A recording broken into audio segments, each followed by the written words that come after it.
something we can add.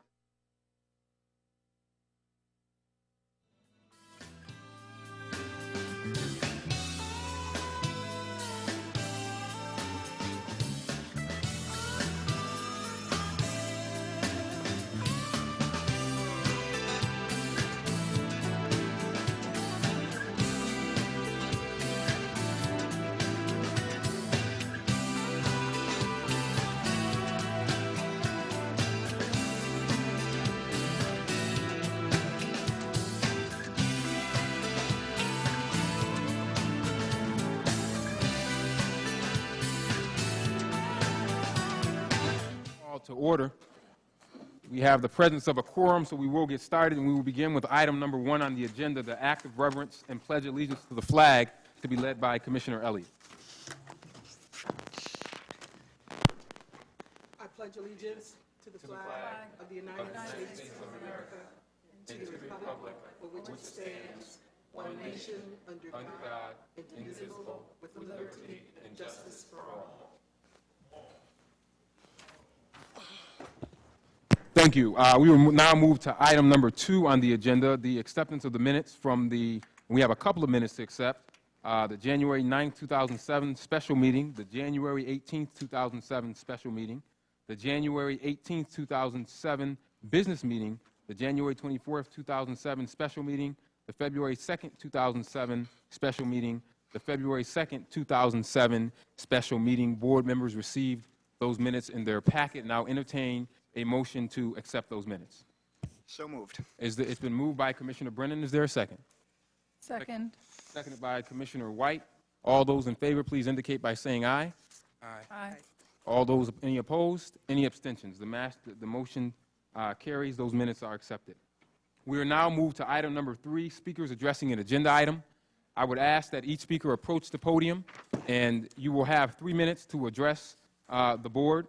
And I would ask that you come up when your name is called. Our first speaker addressing an agenda item is Angel Rogers. That Angel will be followed by Mr. Roland Johnson, and third, Ms. Anita Jones. Mr. Rogers? Or Ms. Rogers? My apologies, Ms. Rogers.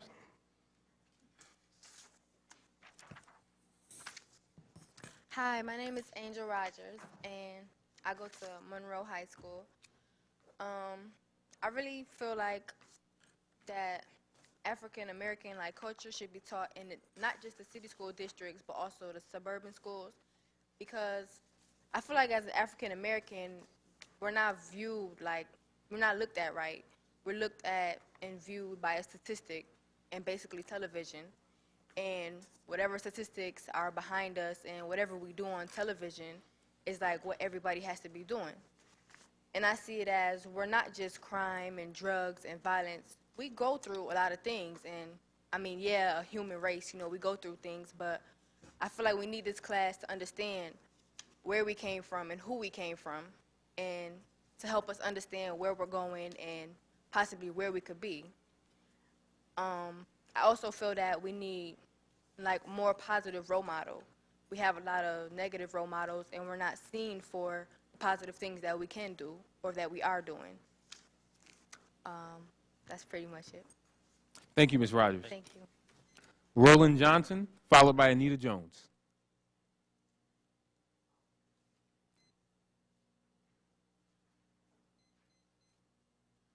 Hi, my name is Roland, and I attend Dr. Freddie Thomas High School. And basically, the reason why I think that it's important for us to have this class is every day, as African American youth, we walk around expecting to be judged, wondering who looks at us the way that we're looked at. Why is it that we had to be looked at this way? And basically, we walk around with our heads hung low because we have no role models and we don't know our background. We don't have no foundation. So basically, with this class, it'll give us the backbone and understanding of where we come from and give us more information on why it is that things happen. And the class, well, it is very important because without it, we won't, like she said, we won't know where we're going.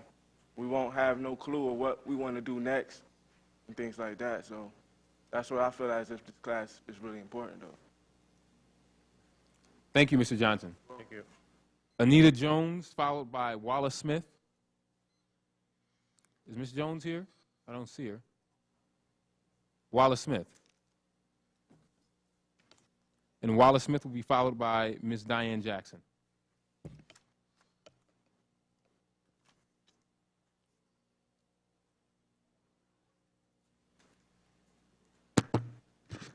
Can you hear me in the back?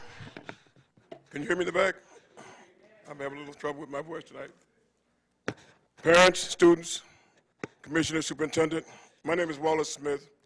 I'm a parent and a grandparent of students currently in the district. I'm here tonight to give my support to the resolution to establish an African American Studies Department. Now, if you're serious about reversing the pattern of individual and institutional racism, you will give serious consideration to this resolution. I didn't want to speak on the political aspirations of the board members here. However, I think it's time that we put our individual political aspirations aside, whether we want to be senators, councilpersons, or whatever. Put the education of our children first. Put your political aspirations on the back burner. And let's begin the process of educating our children with some quality and pass favorably on this resolution, calling for an African American Studies Department. Thank you, Commissioner. Thank you, Mr. Smith. Ms. Diane Jackson. Ms. Jackson here. Ms. Jackson will be followed by Michael Lopez. Good evening. I too am a parent, a grandparent actually. I'm speaking as a member of the Parent and Community Advisory Committee, PCAC, and as we celebrate Black History Month and the accomplishments of courageous African Americans like Harriet Tubman, Sojourner Truth, Frederick Douglass, Dr. Martin Luther King Jr., Malcolm X, and Rosa Parks, who passionately stood against all forms of social injustice, it is a shame that we find ourselves having to struggle with some of the same issues today in the 21st century. It is that same commitment to struggle that motivated us to march in front of the district central office this evening. Although the article written in the DNC by Gary McClendon stated that we wanted to bring attention to the unresolved issue of racial discrimination complaints by current and former African American Rochester City School District employees, the issue of racism goes much deeper than that. Oh, I think I said the forbidden word, racism. I can already feel the tension in the air, see jaws tightening, and sense that people may be feeling a bit uncomfortable. Believe me, I understand because it has happened to me, but there's no need.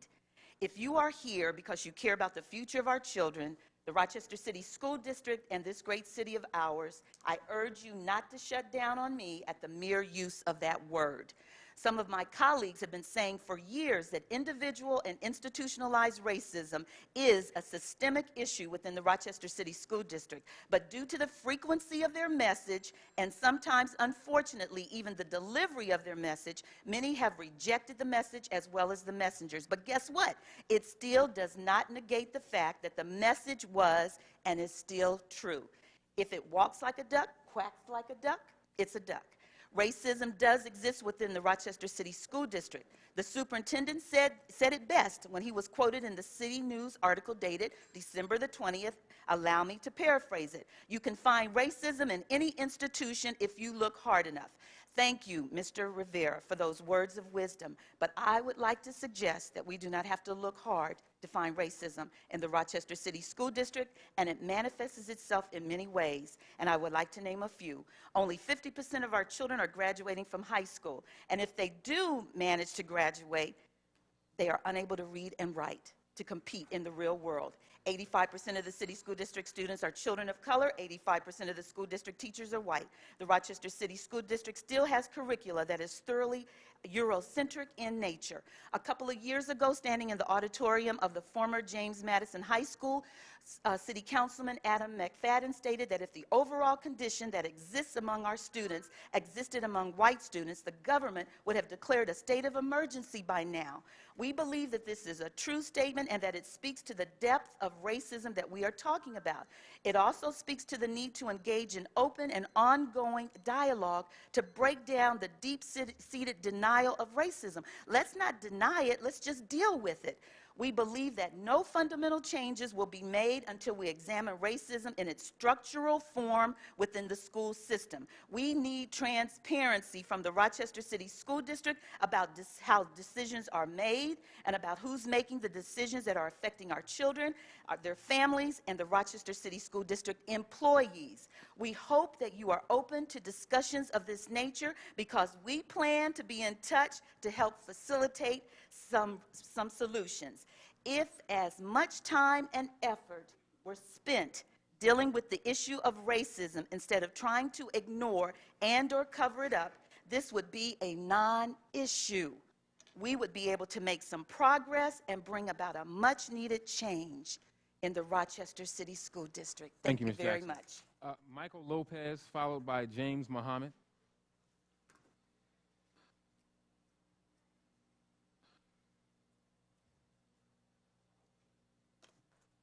Good evening. Good evening. Good evening. Good evening.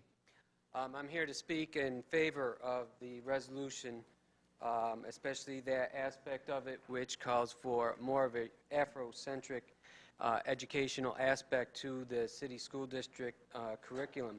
I have two sons in the city school district, and while I do see efforts to towards more cultural competency within the city school district education, it is my opinion that the current curricula as it stands and as far as my kids have gone is far too Eurocentric. And Eurocentric is a word that's being nice.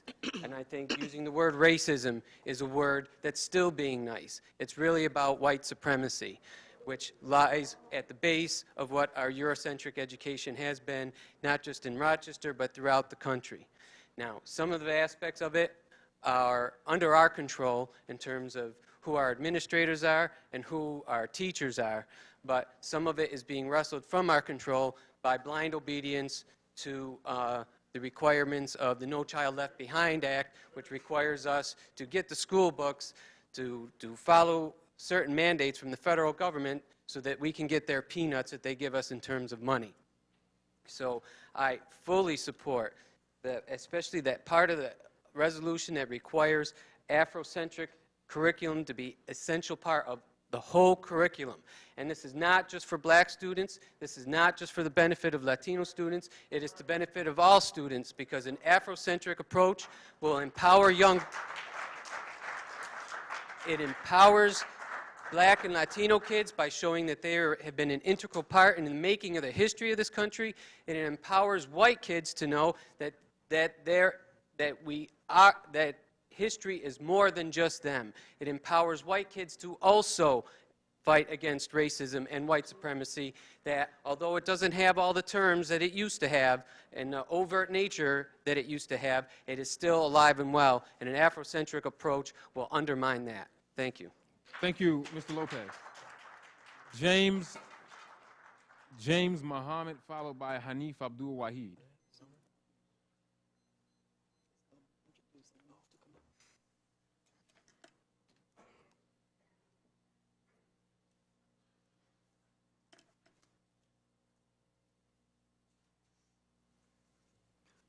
Assalamu alaikum, peace be unto everyone here this evening. In the name of God, I bear witness that there is. In the name of God, I bear witness that there is but one God. I just wanted to come out because I was inspired, Brother Van White, by your article in the paper. And there's many things that I could be doing, snowing out, but and really this is a no-brainer. This is long overdue. So I'm just here really to voice my support for this program that many have been pushing for many years. And so you have our full backing of the community. Whatever we can do on behalf of the Millions More movement, which represents millions of our people from all across the country. As was stated in the paper, there are programs established across the country that we can model after. And, you know, it is a shame that in 2007, there's only 2 programs across the country. So, you know, this is, we shouldn't even have to rally against this. We just need to go ahead and make this happen. And it must happen. It's time for it to happen. And of course, in support of what has been done with the group, the PCAC group, all of this is one and the same. And so we're just here to give our support to you, whatever we can do to help make this happen. And may God bless all of us to do the right thing. Thank you. Thank you, Minister Muhammad. Hanif Abdul Wahid. Brother Hanif here. Daniel Ponder. Daniel Ponder here.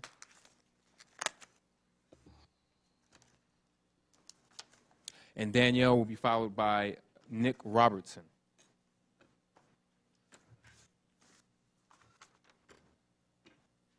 Most of what I wanted to say has already been said, so I'm not really going to reiterate it. But I just want to say that I definitely support Van White's resolution. I think this is an excellent idea, and I hope that we also look at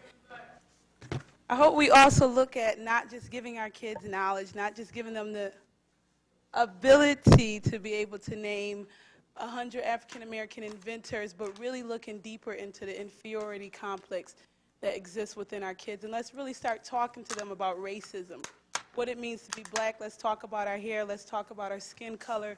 And let's really talk about those things that are affecting our youth. But I just want to show my support, and thank you.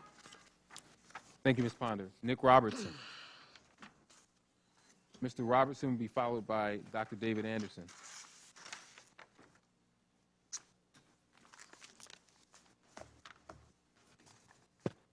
Hi, my name is Nick Robertson. I am a resident of the city of Rochester, and I also have a 3-year-old child that will be joining the city school district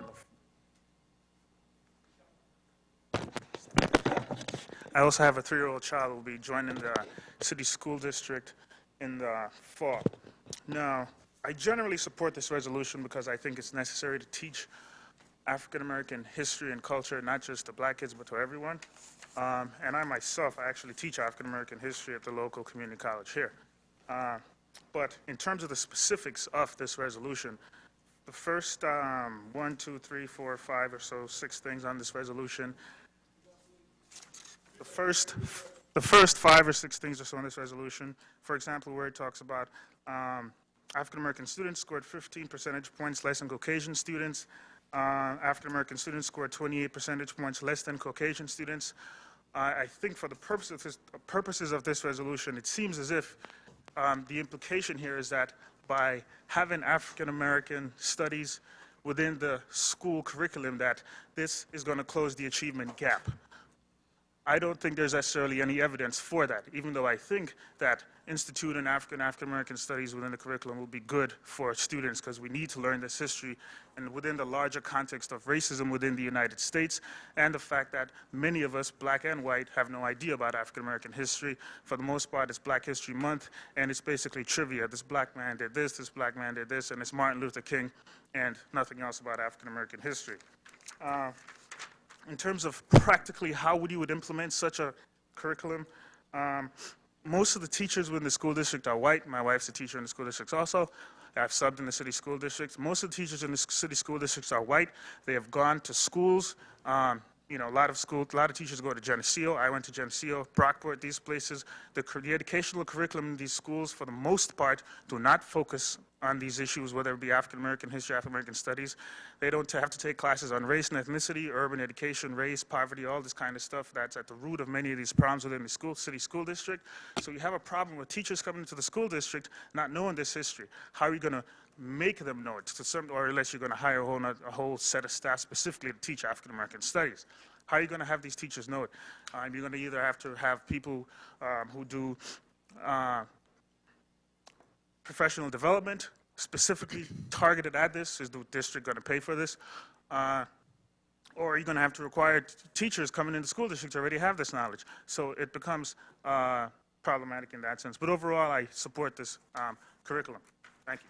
Thank you, Mr. Robertson. Dr. David Anderson. Is Dr. Anderson here? Mr. President, I have a letter from Dr. Anderson, and I'll make that part of the record. Okay, thank you. So noted that letter will be entered into the record from Dr. Anderson. Thank you. Item number 12, speaker number 12, Robert Ricks. Mr. Ricks here.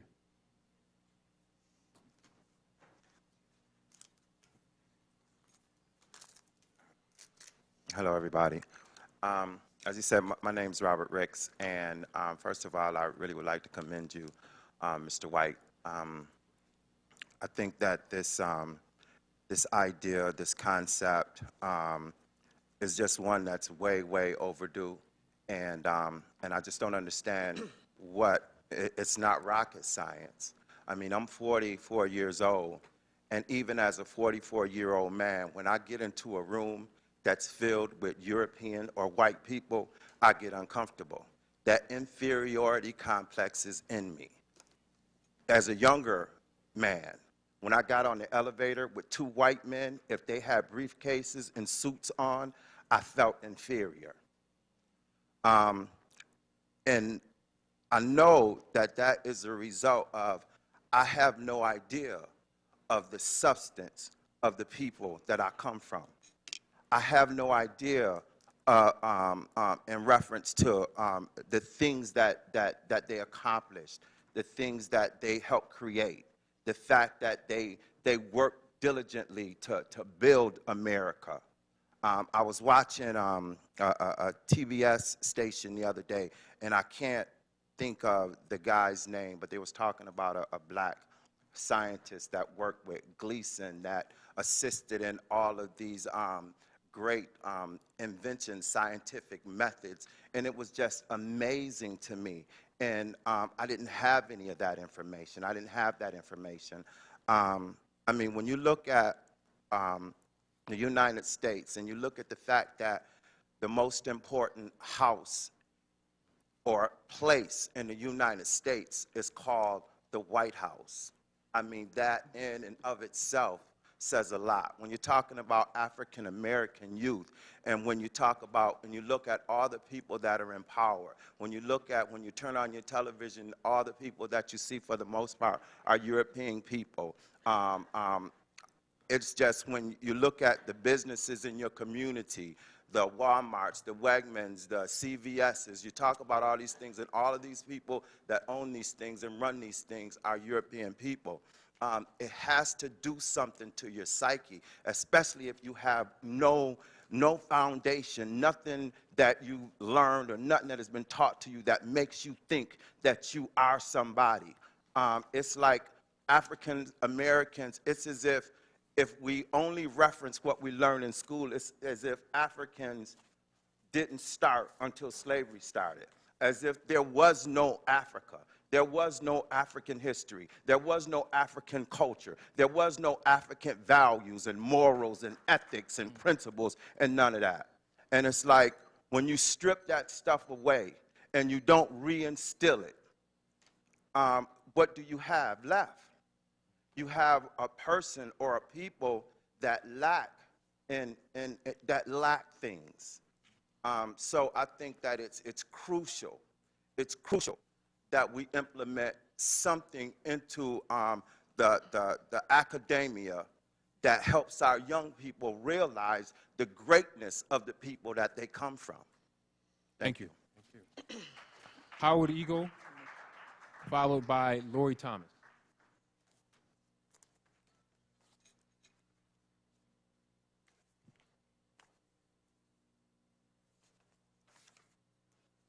Good evening. It seems like the mic needs to be turned up. We're having trouble hearing people, but I'm listed as speaking as a staff member. I am a staff member, but also I'm a parent, I'm a taxpayer, community member, some say activist, so I'm not just speaking solely as a staff member, but it's appropriate in this case because as a staff member, I know something about African American studies. I was teaching African American studies courses in Rochester in the 1990s at John Marshall High School. So this is good. I'm glad to see this. I've heard a couple of things. What's been said is interesting, but what hasn't been said is also interesting. if done right, if done properly, the teaching of African American studies, and not only the teaching of courses, but the approach that's utilized to teach, could help in terms of boosting self-esteem, getting children interested in school and so forth. But there's another issue, the issue of accuracy as it relates to scholarship. Much of our curricula is distorted in terms of omissions, things that are not there and so forth. So that's another reason why this is important as a starting point. But it's not just about teaching courses. And that's why what I'm going to stress, first of all, I should have said that I'm speaking as a representative of the Parent and Community Advisory Committee. So what we're stressing is ongoing dialogue. This is good as a starting point. You know, it's interesting, to say the least, and exciting to me to pick the DNC up this morning and see the article about Mr. Jacobs, a Rochester City School District graduate who has written a book about race manners, not to be confused with Dr. Cornel West's Race Matters. But according to the article, this young man, well, he's my age, so I don't know if that's young or not. I guess that's young. He's traveling all over the nation, in his words, earning his daily bread by talking to people about racism, having discussions with people about racism, and how racism is a critical factor as it relates to democracy, and how the failure to have a discussion about racism potentially threatens democracy. But now this young man, who's a graduate of the Rochester City School District, is traveling around the nation talking to people about this, and the institution that he graduated from is having a problem. I don't mean East High School, I mean the larger institution. The Rochester City School District is having a problem having a discussion about racism. We have to talk about it. We were outside marching this afternoon, and we talked about charges that have been brought against the district in terms of racial discrimination, but that's only the tip of the iceberg. That's only an example of the institutionalized racism that we need to have ongoing dialogue around. Because, I mean, the racism plays itself out in many ways, in terms of hiring practices, promotions, in terms of our students in classrooms, the way they're treated, sometimes in classrooms, in terms of the way parents are treated when they walk in school buildings, in terms of how they're treated when they walk in this building sometimes. So there's a lot to discuss. The Parent and Community Advisory, we support the resolution, but we don't see it as a panacea. We know it's not a panacea. And we know that there's a need for concern around who the individuals are who develop this whole initiative, who implement the whole initiative, and who manage it. That's very, very important. There has to be people who are grounded not only in knowledge, but also literally in the communities that they're attempting to teach about. That's very important. So we need discussion. We need dialogue. The community needs to have an input. I saw some things in the paper this morning that were kind of, well, they made me skeptical. When I see that already people are being named in terms of who's going to do the training. Somebody raised the issue of how, predominantly white teachers who haven't been exposed to African-American people, much less curricula about African-American people Eagle, or the culture. Yes, can you sir. conclude, sir? We actually developed a formal position, and I don't know how you get it in the minutes and so forth. If you hand it to the clerk, Linda Dunsmore, we can enter it into the record. Yes, sir, absolutely. We'll hand it to the clerk and to you. And we'll be in touch with you around this issue of ongoing dialogue, because we think that's the most critical aspect of all of this. Thank you, Mr. Eagle. You're welcome, sir. Next up, Ms. Lori Thomas. And Ms. Lori Thomas and our last speaker who didn't make the list, a student from Franklin High School, Christine Johnson, will be our last speaker on this topic. Good evening, Board. Good evening. I was asked to join the protest against racism and agreed. And afterwards, I wondered if the negative attitude that exists within the district was racist in nature or directed at anyone who was willing to speak out against the system. You see, the color of a person's skin is of no consequence. What matters is the content of their character. Dr. King taught us that. I was also asked to speak in favor of Commissioner White's resolution to create an African-American Studies Department. However, I realized that any new studies programs would be delivered in the same diluted manner as the current curriculum is. What you teach is not nearly as important as why you teach. Is teaching a job, or are you dedicated to the educational success of our children? Since I was already scheduled to speak, I decided to take this opportunity to offer some explanation as to why our children are failing educationally. As adults, we are role models, and what our children see being modeled is rules are meant to be broken. The district has a dress code for students, yet many teachers feel that this is a battle not worth fighting, so students at least the elementary level usually wear what they want the way they want. The attendance participation policy states students learn best when they attend school every day. Also, good attendance establishes a pattern of responsibility and commitment that will serve students throughout their lives. Yet the attendance policy is only enforced from grades 6 through 12. There are elementary school children who consistently miss 10 to 20 days of school per year beginning in a kindergarten. These children are missing the foundational education necessary for success in secondary education while forming a negative pattern of attendance. District policy concerning homework is ambiguous at best. Nothing is required, only recommended. No clear-cut skill sets are offered, only guides through a possible process. Our children are not taught to respect education. They quickly learn that their only value is as a test score. Who they are and how they learn best is not a consideration. Our children don't understand the value of hard work, pride, and self-respect because any work they produce is acceptable, and nasty attitudes are placated in an effort to avoid confrontation and lawsuits. Our children are failing because when they give up, we don't make them try harder. So, Commissioner White, while I support the concept of an African-American Studies Department, I do not see this as a solution to our problem, but a diversion from the truth that we have engaged our children as pawns in a game of irresponsibility that they can only lose. Thank you. Thank you, Ms. Thomas. Christine Johnson.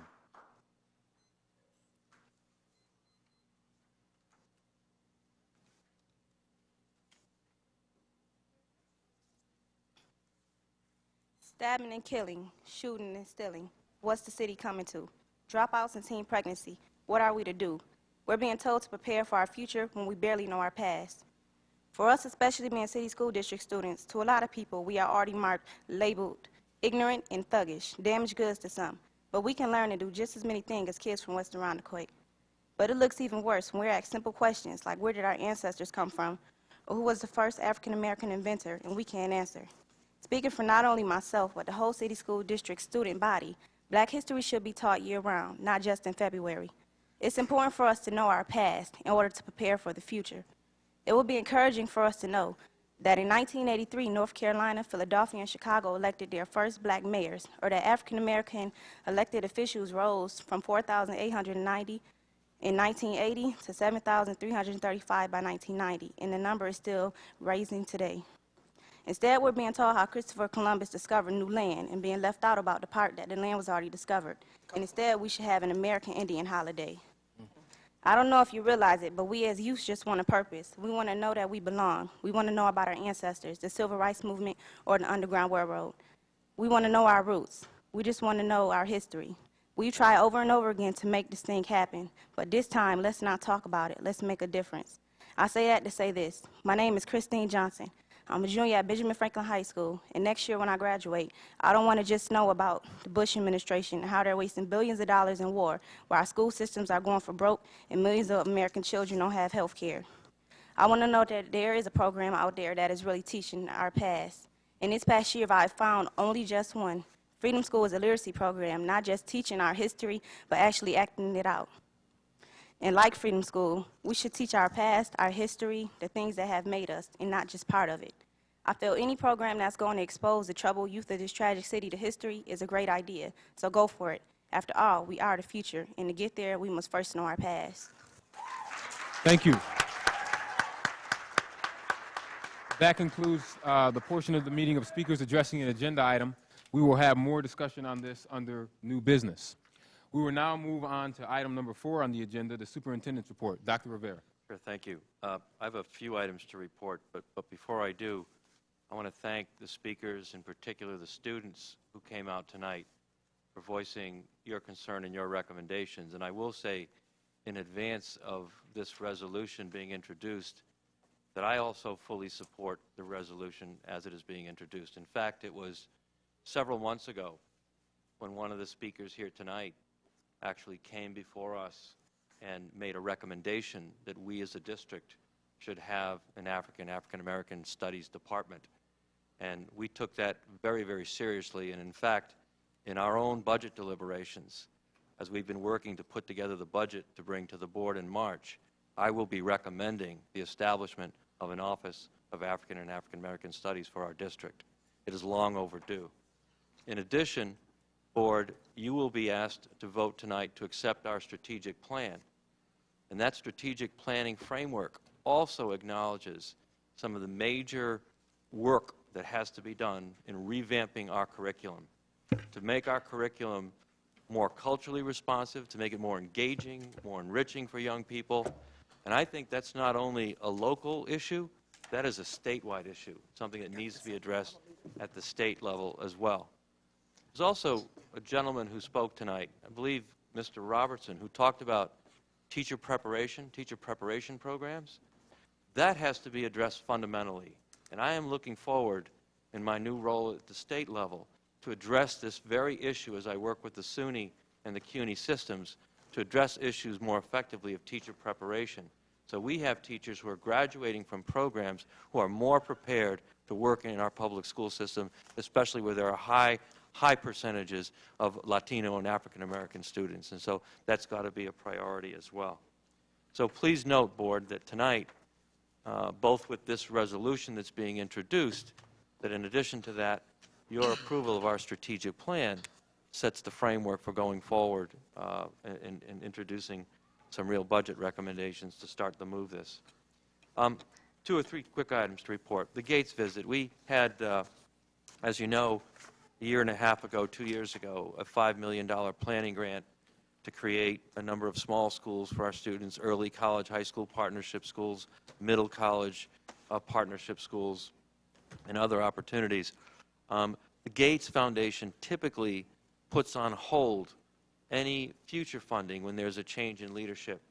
But we have a plan and work that has been done here that is so compelling that it is my hope and belief that there will be continued support. And even if they don't, we're going to find a way to advance our agenda to create a portfolio of high-performing schools. But we had a great visit. They were here on Tuesday the 6th, and we're going to continue to work with them. I'm also very proud to sit here tonight and say that in Charlotte High School, which will be graduating its first students this coming September, they've introduced 8 students into the National Honor Society. You know, that is a beginning. You know, we typically have had, it's been 20 years since we've seen that. And as all of our schools begin to prepare and graduate their senior classes, we will see that across the district. I also wanted to alert the fact that in our kindergarten registration process, that is beginning in March. It is right around the corner. We've had better results this year than ever before in terms of reaching parents, communicating the importance of kindergarten to them, reaching out to parents of pre-K children. Just want to give a heads up that these booklets are going to be mailed the week of March 12th. Parents are going to have an opportunity to visit those information and student registration centers, and also there's a period of time when they can visit schools to get more information. Again, we have a major goal of trying to complete this registration by May 18th. Also, in regard to the first topic, I noticed Adam Urbanski, who's joined us, the Teacher Center is playing a major role for us in terms of working with us as we address curricular issues and the preparation of our teachers to work in our schools. Those are some of the highlights, but I will, no, there is one other addition that I did want to talk about. Last year, we received an additional $700,000 in pre-K funding. We actually found over the course of the year that it was actually difficult trying to enroll a number of 4-year-olds into our pre-K program. There are issues associated with transportation and other issues. There is a major focus going forward in this state to make certain that every 4-year-old has an opportunity and access to pre-K programming. I think that we as a community need to begin to address this and how we can make this happen. And I wanted you as a board to know that I'm going to be establishing a special committee or task force to look at this issue here in the district that will bring together both our own providers of pre-K with some of our community providers of pre-K, and we must begin to work together to address those issues now so that as this funding begins to flow, we are prepared with what we need to do to make sure that all of our 4-year-olds. There are lots of issues around pre-K, and we need to give it, I think, extraordinary attention. Thank you. Thank you. Questions or comments for Dr. Rivera? Commissioner Evans, yes, I have a couple questions. Okay. In reference to the pre-K strategies, Dr. Rivera, I would be very interested in having you to include those providers and also parents. One of the things that stands out in my mind is that the program is only half day, and that may be something that needs to be considered. I know, of course, we have pre-K at Baden Street. Some of the problem is that it's not a full-day program, and that tends to impede work schedules for parents and what have you. And so I would ask you to take that into consideration. It is important that we listen to those recipients of the services because they can provide you with some very valuable information, not just that, you know, we are the experts and we know what the problem is, but listen to the recipients and they will tell you, and then hopefully we'll be able to make the right policies in order to be able to have a successful program. We know that pre-K works, and let's do whatever, all we can in order to make sure that, you know, if we get them to the point, and this data shows that they're on level when they finish the pre-K program, then, you know, let's be aggressive in doing all we can in order to make sure that we can get more kids in pre-K, and one way of doing that may be to have a full-day pre-K program for your consideration. Secondly, in reference to the strategic plan, one of my concerns is on here is that we have no numbers on the measures. I see an increase of number of students, blah, blah, blah, percent and number of students, but there's nothing in my mind to measure this by. There's nothing absolute. I want to be able to, after year one, that we say that we've met a certain goal. But an increase or a decrease, I mean, that really is just too vague. There's no specific numbers here. And we need to attach numbers, absolute numbers or percentages to these measures so that we will know what we are benchmarking ourselves against and what we're striving for. But it doesn't set any, as I say, specific percentages so that we can determine how it is that we need to proceed.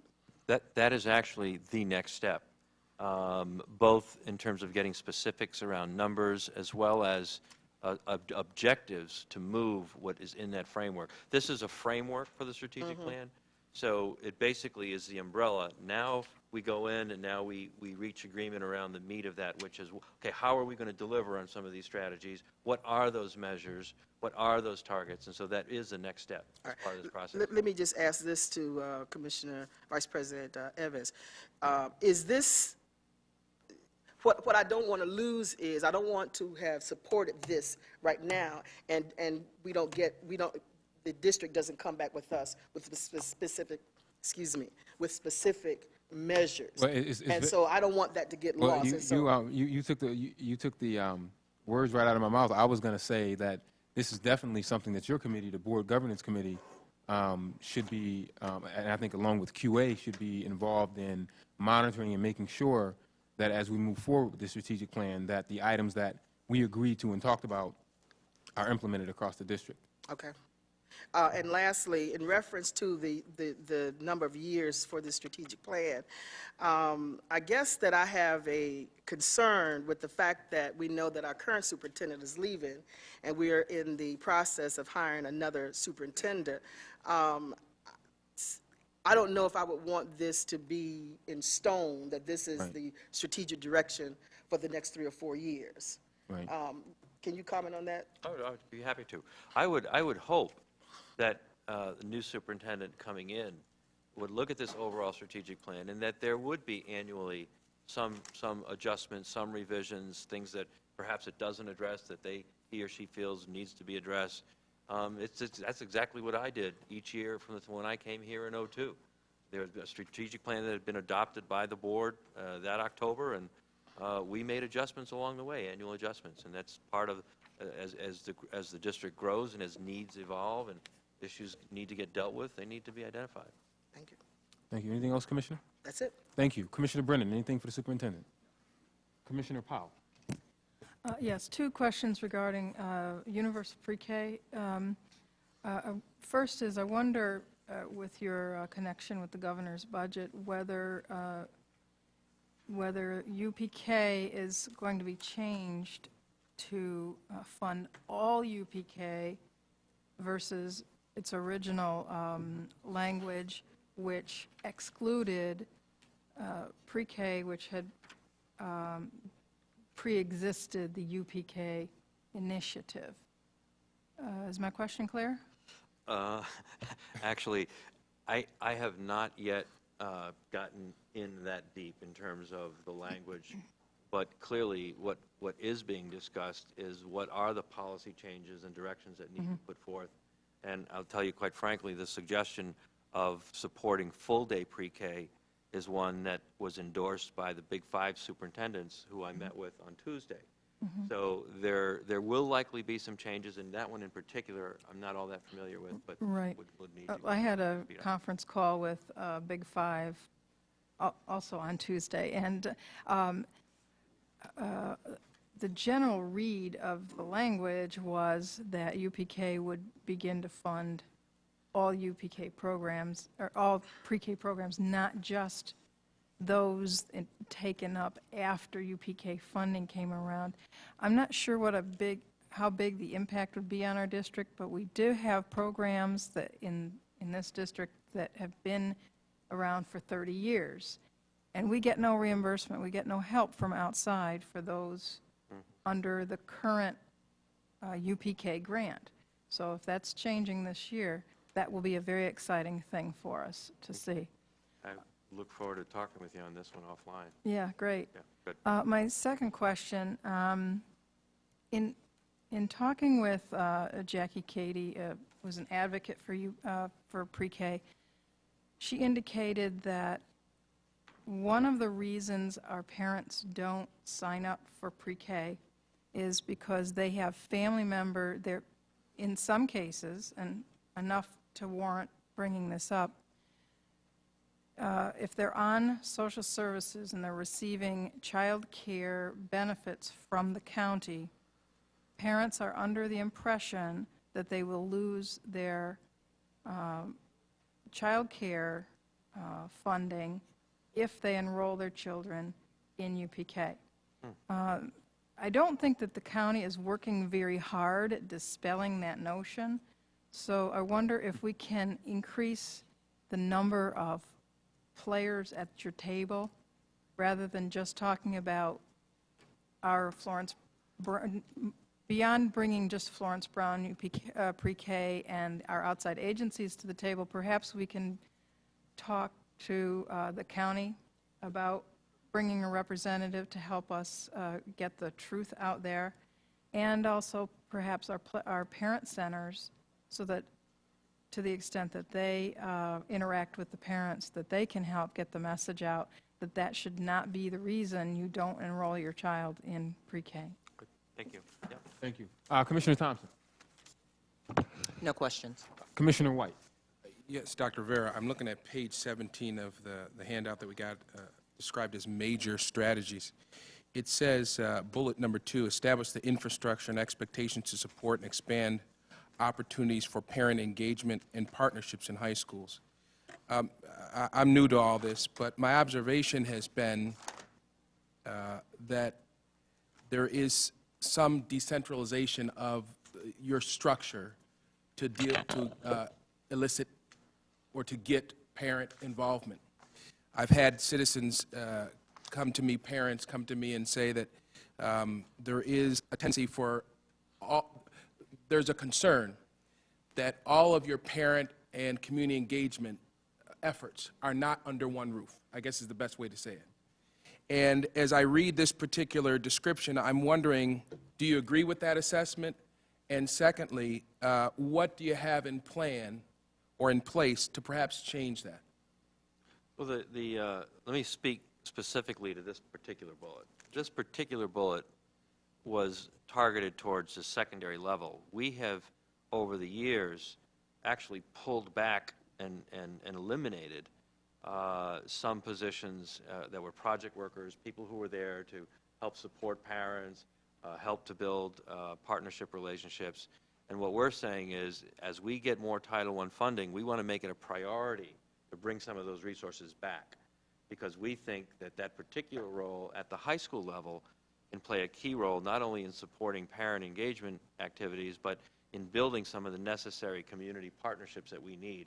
So that was specifically intended to say we need to do more at our high schools, especially in grades 7, 8, and 9, as we work with parents and we work with community partners.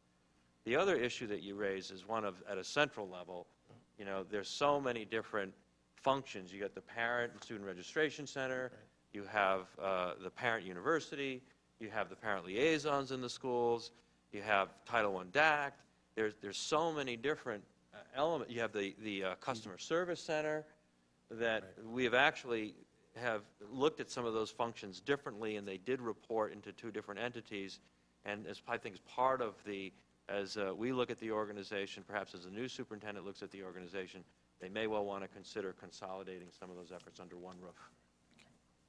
And you answered my second question, which was going to be, I understand the secondary schools lost their, what did you call them, their parent liaisons. And I can't imagine a more important need that our schools would have than at that secondary level, to have a parent liaison communicating with the schools and the parents. And your hope is to get the funding to do that? Is that your goal? Yeah, my hope is the money that we're going to be receiving, the additional money from the state, there is going to be a requirement that funding be directed, and there's going to be a specific menu that they're going to give districts across the state.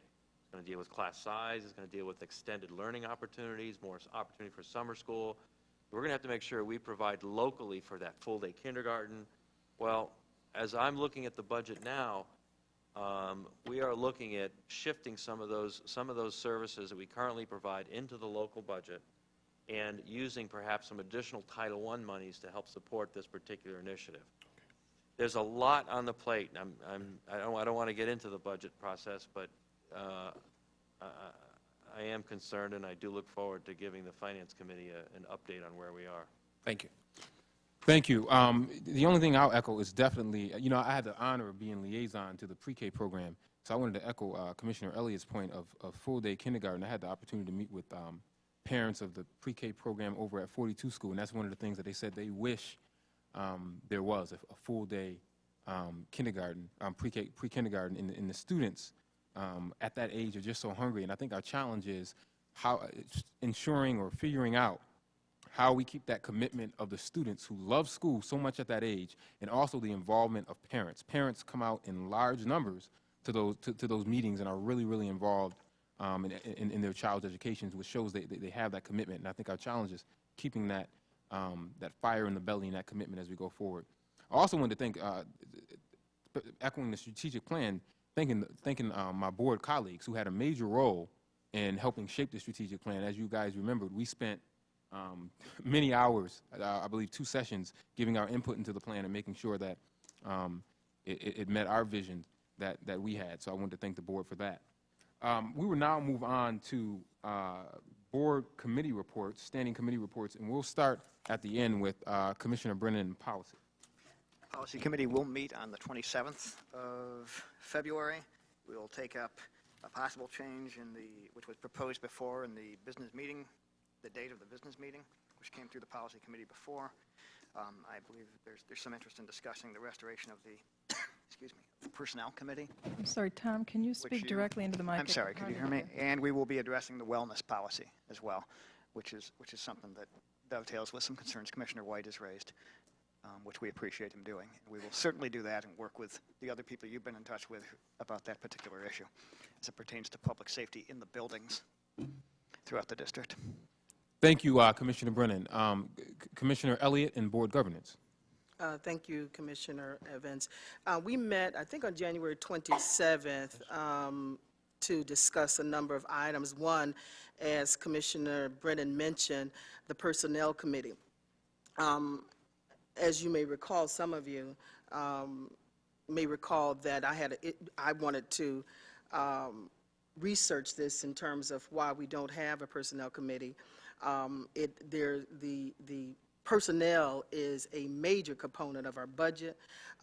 We vote on this level on a number of personnel items, and many of you know I tend to have a lot of questions when it comes to personnel issues, and it just doesn't appear to be the venue to be able to get the kinds of, the number of questions and the kinds of questions answered that I want to have answered. A personnel committee will be able to help us to facilitate that. We had a personnel committee before, and it was eliminated, and I'm going to be talking with the policy committee about looking at establishing that committee. I think that it becomes our due diligence as board members to ensure that there is oversight and accountability of our personnel issues, and we can do that far more effectively in a committee. We also talked about changing the date of the business meeting from the third Thursday of the month to the fourth Thursday of the month. That way, it will give board members sufficient time to get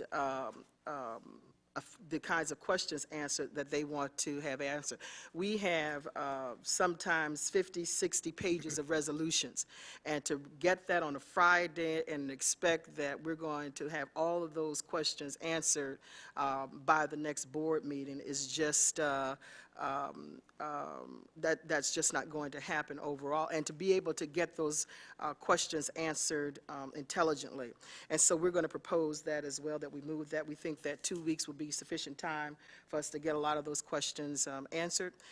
We're also looking at doing a board retreat to be able to develop our goals for this year, and also to hopefully get an opportunity for us to learn who we are, what skill sets we bring to this board, so that our working relationship is much more effective. So I'm looking forward to that.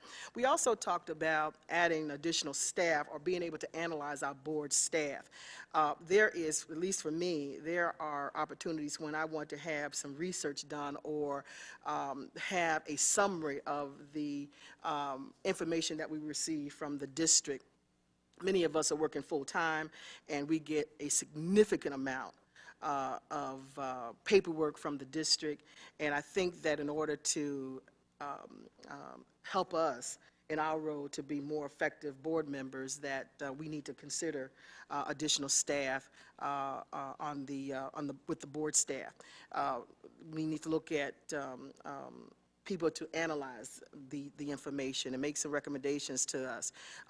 We need to look at we've got a legals, we contract with a legal office. We need to look at, what we have contracted them to do. I don't know that. That's something that we have to look at. And we have to also have some people to help us to look at the finances of the district, I believe. So we'll be talking more about that in the next governance meeting. Thank you. Thank you, Commissioner Elliott. What's the timeline on the retreat? Were you thinking of Into March? Into March. Okay, thank you. I have a report from the Community and Intergovernmental Relations.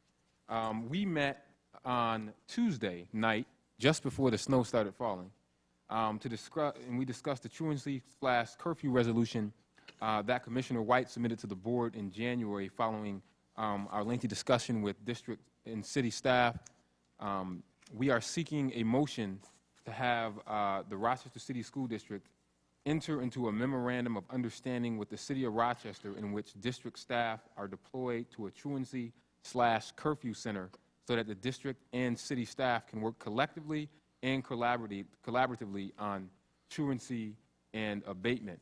And those board members who were there can correct me if I'm wrong, but we heard from the district side that the district said that they would be ready to move in this direction tomorrow. So our opportunity or our challenge will be moving the city closer to where we are on that, but the district has said that they are willing to move on that quickly. I don't know if there's anything that Commissioner White or Commissioner Thompson or Commissioner Brennan want to add on that who attended the meeting, but I know that's the motion that we are seeking. I would just note that Commissioner Reeves from the city was very encouraging in his comments to the extent he could be, and I believe that and I hope and pray that the city will step up to the plate, as I believe, and I was extremely encouraged to hear the superintendent's position, as you had indicated, that they are ready to do this right away, and that was great news. Right. So I would ask for a motion for that MOU, to authorize the district to investigate engaging in an MOU with the city to move this forward. So moved. Moved by Commissioner Brennan. Seconded by Commissioner White. Discussion? Yes, under the category of discussion, I think a memorandum of understanding with the city is very useful, but I think it should be done in a broader context. In 1972 and again in 1986, we had fiscal independence agreements with the city that were comprehensive, that included all aspects of interaction between the city and the school district. Those were each 14-year duration agreements, which led to parts of the current city charter. When the 1986 agreement expired, there was no effort to create a new one. I think that the truancy curfew issue is just one aspect of collaboration with the city that we should engage in a full-blown fiscal independence agreement with the city. Good point, but I think we have to take that elephant one bite at a time, Commissioner Powell, and I understand that. But I don't know. I think I'd accept that as a friendly amendment to this I think motion. part of the reason that I think that they need to be in that needs to be in that context is that the city is making a number of asks of us that potentially broach the areas of our responsibility versus theirs. And I think we need to take these issues in total rather than addressing them independently because of the increased, essentially, bargaining position that offers us. So, Commissioner Powell, let me just get some clarification. Are you seeking to, the motion that's on the floor is just for the MOU regarding truancy in the truancy center? Are you asking for an amendment to the motion that's on the floor, or are you adding something that's on the floor, or are you just saying that you think that should be part of the broader discussion as we move forward with this MOU? I hadn't really thought of it in the context of offering an amendment, but it was suggested that it could be considered a friendly amendment. So for purpose of discussion, let me make that motion. Okay. For purposes of discussion, I'm sympathetic to the direction you're moving in, actually, but I think it's important and I think it's urgent, but it might be better if we, since we've gotten to this point with this particular action, absent any discussion about the friendly amendment, if we did it subsequent to this, but quickly. Right. Through the appropriate committees. So I want to underscore, I appreciate that you brought it up. I think it's an extremely good point and something that we need to be a lot more assertive about than we have been. And I'm in favor of that. But since other people who are on the committee that ironed out the original memorandum of understanding, might be a little bit hesitant to have that significant an amendment added to it without time to digest it, consider it, Right. weigh the pros and cons. Yeah, let me just say. Okay, one second, Commissioner. By way of retracting, Okay, Commissioner Powell, you're going to retract your amendment, but you wanted to add something to it? Yeah, but, Okay, go ahead, and then I'll let Commissioner Thompson and the rest of the commissioners weigh in before we move on and vote on this portion. I Right. didn't expect my committee report to be this long, but go ahead. in the spirit of retracting that motion, then let me just say this, that the letter we received from President of Council Lois Geis, her letter asked us to specifically spell out how much money we were prepared to contribute to a joint effort. This is where my concern lies, is that the city is going to call upon us to make expenditures out of our existing funds, making no new contributions, and we must be wary that exactly what the city is looking for is for us to make a commitment to expend more of our resources without any commitment from them to receive more education funding aid. Okay, thank you. Before you retract your motion, just for discussion purposes on this amendment that you will retract, Commissioner Thompson? I was just going to say the motion that came out of CIGR, it came out of the context of the district's willingness to commit resources to address the issues of truancy. And the reason we moved forward with it and we're presenting it to the full board is because the expectation is that the city is also going to step up and bring to the table resources it's going to commit to this effort. And even though I understand now that you're planning to retract your amendment, our moving on this wouldn't preclude our ability to still look at the larger issue that you've raised about the fiscal independence arrangement. Thank you, Commissioner Thompson. Commissioner White, anything? No, on no, that? nothing Nothing. further. Okay, Commissioner Elliott, anything? Unfortunately have to say, I guess I'm lost on it, in the sense of, I really don't understand its purpose, in all honesty. I'm not clear on it. And I have a problem when seemingly we rush into a relationship without really and I wasn't at the committee, so maybe you all tell me if I'm wrong, without us really thinking through what the roles will be for each entity involved. And if a memorandum of understanding doesn't necessarily mean it's a contract. Right. And Right. that concerns me. Right. I would be more in favor of us pursuing this and getting more of the details in place before we actually commit to engaging with the city in whatever the relationship is. This happened to be truancy. I think that that's a issue that we should look at. I know that the mayor, it's a strong issue for the mayor as well as it should be for us. But I'm just not, I don't get into those kinds of relationships easily. Okay. So I don't think at this time I'm able to support it. Okay. Because I just don't know very much about it. Let me, okay, so you retracted your motion, so the discussion is now back to the current motion on the table. I would just say, Commissioner Elliott, I think your point is very well taken. And just so you know, the motion is such that we're giving permission to the district to enter into that memorandum of understanding. If that happens, I mean, we hope that it happens, but I don't know if it's going to happen. But I think that you're right, and we have asked that they come back within less than a month and report back what exactly the groundwork is. What is the city doing? What would have been the stumbling blocks to this relationship prior to it happening? We can't get that information before entering into a memorandum of understanding? I think that this just gives them the authority to enter into it and then bring back the information to us.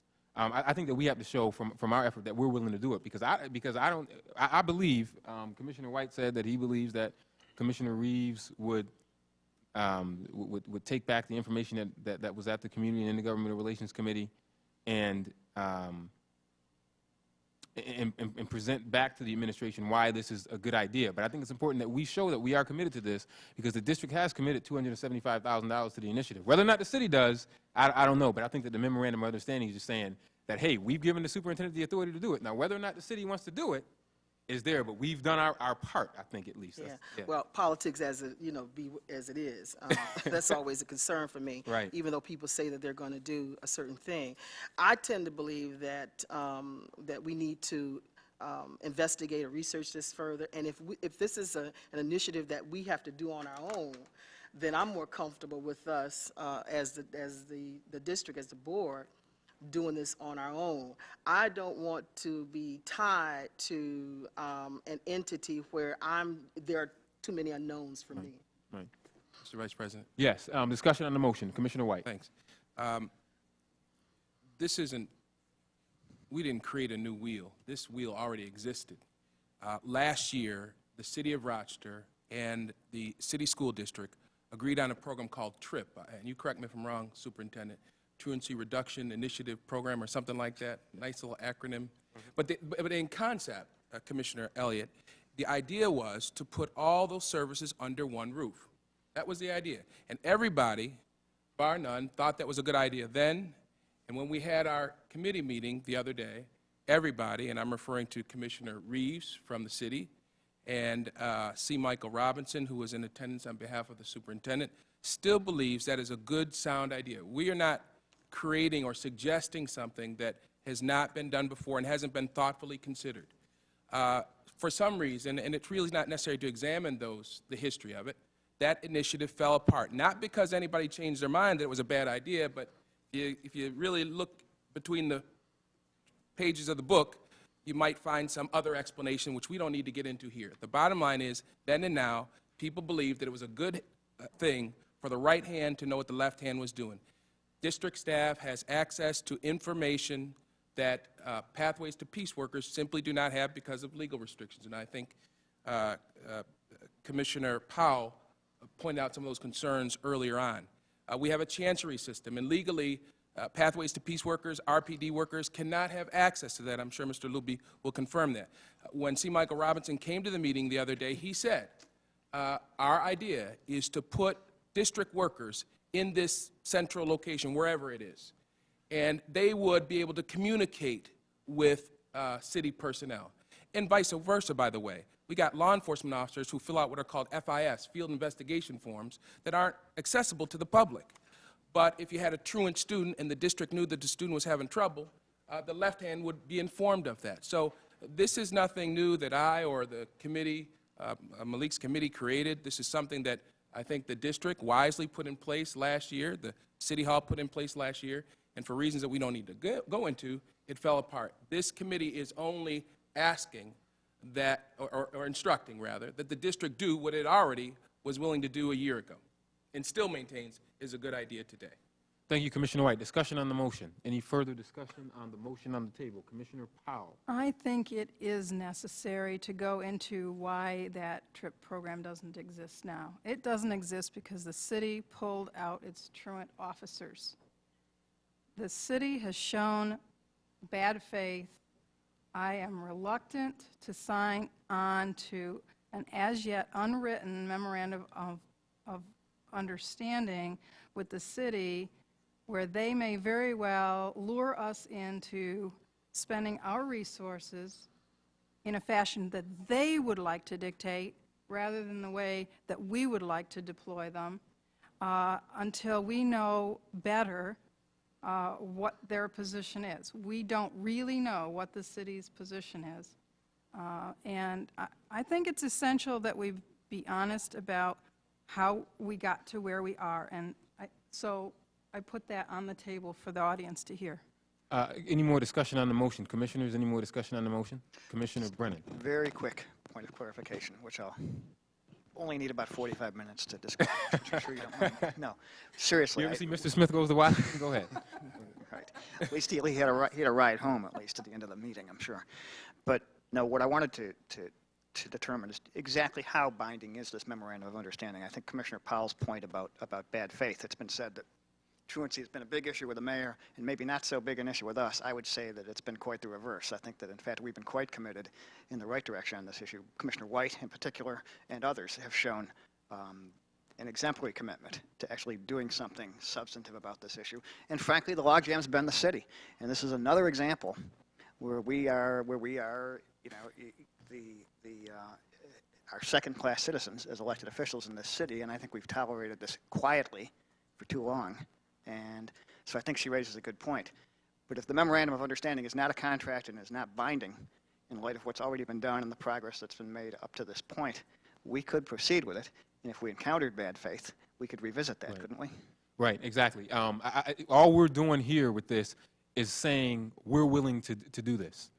Then it's incumbent upon the city to say, yes, we want to sit and talk about all the things that happened. But I echo with what Commissioner Elliott and both Commissioner Powell have said. But I think that it's important for folks to understand that we're not going to agree to anything. All we're saying is, look, this is what we're willing to enter into after all the discussions have taken place, after you come back to the board and present what the best thinking is around this.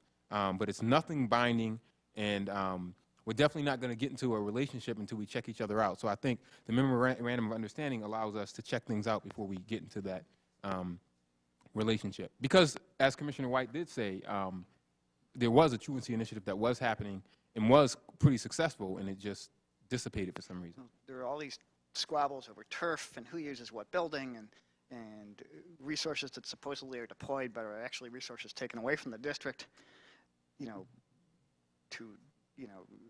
for another purpose, which is robbing Peter to pay Paul, and isn't making any progress. And I think this has to all be clear before we enter into something that we can't get out of. Okay. Thank you, Commissioner Brennan. The motion is on the table. Is there any last-minute discussion before I call the question? This is literally a last-minute discussion. Okay, Commissioner White. For those who weren't at the committee meeting, it was interesting to hear the superintendent's representatives note that they were very clear about what they would put up with in terms of city services. For example, in the last initiative, school resource officers were yanked out of the schools for the purpose of supporting the initiative, the prior initiative. C. Michael Robertson said, we are not going to negotiate, and I assume he was saying this on behalf of the superintendent, we are not going to negotiate an agreement whereby that happens again. We want people who are dedicated to this truancy initiative, nothing more, nothing less. So we've got to empower them to go and trust that they will have the judgment to negotiate this memorandum of agreement. That's what they do. Thank you. I will now seek a motion to call the question. So moved. All right. Second. All right. All those in favor, please indicate by saying aye. Aye. Aye. In favor of the resolution? Yes. All in favor, please say aye. Aye. Any opposed? No. Okay, that passes 5-1. The second piece of this that came out of the Community and Intergovernmental Relations Committee, and I think this is a pretty easy piece, was a recommendation that the minimum attendance rate be raised to 95%. And there was a request that would be sent to the Policy Committee for further discussion and deliberations. Is there a motion to refer the extension of the attendance rate to 95% to the Policy Committee? So moved. Second. Moved by Commissioner Brennan, seconded by Commissioner Thompson. Discussion on the motion. All those in favor, please. Discussion on the motion. Commissioner Elliott. Well, just maybe I can discuss it in the policy committee. Okay, Is that's fine. That's fine. Okay. Yep, that's fine. All those in favor? Aye. Aye. Okay, that passes 6-0. Okay, I'm almost through through my report. We also heard from Chief of Governmental Relations and Special Projects, Rick Hannon, and we endorse his participation in the Share Fair Coalition, an advocacy group that is seeking additional aid for the city of Rochester. So the district is supportive of that. Rick will continue working on Albany issues and issues that are important to the board and the district, which we have identified in our legislative agenda. We also heard about the facilities modernization plan, and we're keeping our fingers crossed that legislation will be passed in March. Also, there was discussion earlier today about the governor's budget. You all were polled about your availability to participate in a quick meeting, very, very quick meeting. Hopefully it won't go more than 45 minutes on Tuesday, February 20th, to get an update on the governor's budget and what it means to us from Rick Hannon. The only other item I have is you all received a report from me on the Federal Relations Network Conference in D.C. And if I could take away 2 issues and just report back on them, I think the overarching themes were full funding of No Child Left Behind and making sure that Title I is funded to its fullest extent. You know, there's a provision in No Child Left Behind that says that you need to set aside 20% of your Title I funding to support No Child Left Behind, but we're not getting the full amount of Title I funding that we should be getting. So it's kind of odd. I believe that there's bipartisan support for reforms to No Child Left Behind and also support for fully funding IDEA, Title I, as well as No Child Left Behind. That concludes my report on the Community and Intergovernmental Relations Committee. One other item I have, and this can be under the President's report, is from time to time, the board, when the district applies for grants, the board is asked to give their endorsement to a grant. And there is a grant before you from the New York State Library Services and Technology Act. It's a $10,000 grant that the district is going to apply for. Keep our fingers crossed. We hope that we get it. And basically, it's going to teach librarians how to make sure that the card catalog system is up to date in catalog. I don't think they use card catalogs. Maybe it's electronic now. At least I hope. So I get all my books from Amazon.com, so I'm not sure about that.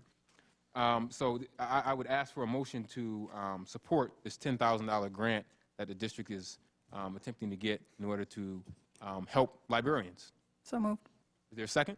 Second. Second by Commissioner Elliott. Discussion. Just a process. Yes. Go ahead. Go ahead. Why only $10,000? Is a question I have. Why is this just a grant for $10,000? Good question. Dr. Rivera? I don't know. Let me ask if any one of my staff members has that information. The grant for $10,000 that we were applying to? Yeah. Not even. I would think it would be much more than that. Actually, if you read the second page, you see that funds requested $10,000, in-kind contribution $12,824. All right, but my question still is, why only We want more money. I would think that this project would require more money, actually, but maybe somebody can answer, We'll get provide that. information. Yeah. Okay. Anything else on this? This is for which library system? It's from the library, it's from the New York State, the grant is from the New York State Library System, but it would go to support our librarians. Okay, so mine is just a process question. Why is it coming out of CIGR instead of Finance? No, Committee? this isn't coming out of any committee. This is just under the President's remarks. Oh, Yeah. okay, Not coming out of any committee. okay. Okay, I'll call the question. All those in favor, please indicate by saying aye. Aye. Anyone opposed? Any abstentions? All right, that passes. Let's move on to the Finance Committee report. Commissioner Powell. Yes, the Finance Committee met on February 8th. We reviewed and recommend approval for resolutions 524 through 532 and resolutions 535 through 548. These are broken down into 3 specific categories: educational facilities, information technology resolutions, and the last 2, resolutions 546 and 548 are budget amendments, which happen routinely at this time of year. Commissioner White did express a number of questions about resolutions within this bunch of resolutions. I could, in an overarching way, say that the format that you speak to reflects, in the case of the information technology, and Mr. Coney can correct me if I misspeak, but in the context of the information technology resolutions, those were approved by the board as multi-year resolutions without any dollar values assigned to specific with specific fiscal years. The resolutions in this packet refer to the amount that's being allocated and distributed for this year as opposed to last year and next year. So they are a separate set of resolutions cover a commitment already made for a multi-year period. And if you have more specific questions that you want to take up with Mr. Cooney after, that's why you don't see any bidder information. That's why the format for those resolutions is different from the format, for instance, of a facilities bid or something along those lines, okay? And we could take up any further questions of those when we get to resolutions. Right, Thank you. okay? Yep, thank you. So the committee is recommending all of those resolutions for approval. We do have Monthly financial monthly report? financials. I would move for the board's acceptance of those reports. There's a motion on the floor to accept January's monthly financial reports. Is there a second? Second. Seconded by Commissioner Brennan. Any discussion on the monthly financial reports? All those in favor of the monthly financial reports for January, please indicate by saying aye. Aye. Aye. Anyone opposed? Any abstentions? That passes. Thank you. The only thing I would add then is that our next scheduled meeting is March 8th. This is our regular scheduled meeting, but we will also be talking about it will be followed immediately by a Finance Committee of the whole, where we will engage in a discussion about the capital improvement plan for the upcoming year. Thank you, Commissioner Powell. And does that conclude your report? It does, thank Thank you. you. Commissioner Thompson, Quality Assurance. At our Monday, February 12th meeting, the Quality Assurance Committee discussed its mission, vision, and duties. I would ask for a motion to approve the document that was provided to all board members on Tuesday morning, February 13th. There's a motion on the floor to approve the Quality Assurance mission duty statement that was forwarded to the board. Is there a second to Commissioner Thompson's motion? Second. Seconded by Commissioner White. Discussion on that motion. Commissioner Thompson, if you could just briefly encapsulate what that document is, what you hope, why it was forwarded, and so on and so forth. Sure. The Quality Assurance Committee has been operating with the same basic charge for several years, and we believed it was necessary to revisit the duties of the committee and add some parameters and some guidance and steps by which we will perform our duties. We, in the two-page document you have, we've created a mission statement and a vision statement. I think they're self-explanatory, but I'd be happy to speak to that if there are any questions.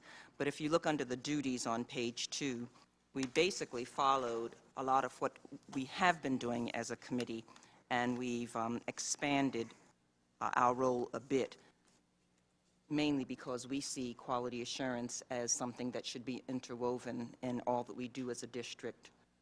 And our challenge that we're looking forward to taking on is carving out how we can take on a manageable amount of work and assure that we're doing a good job as a committee. Thank you. Questions or comments on the proposed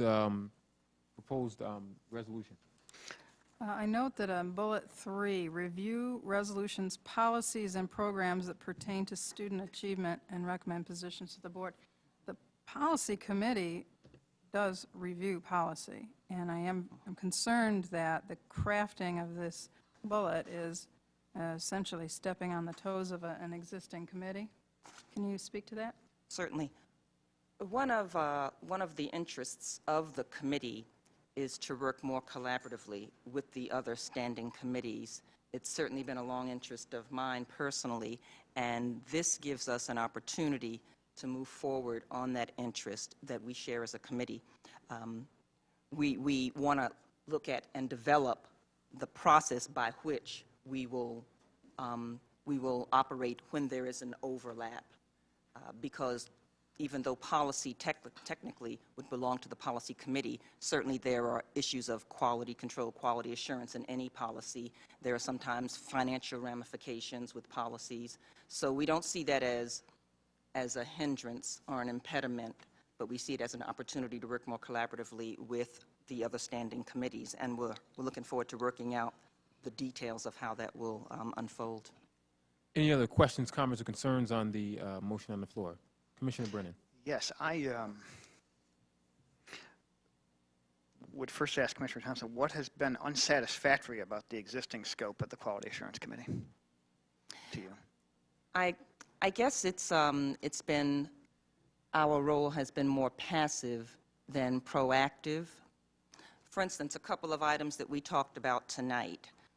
We talked about parent engagement and perhaps returning parent liaisons to the high schools.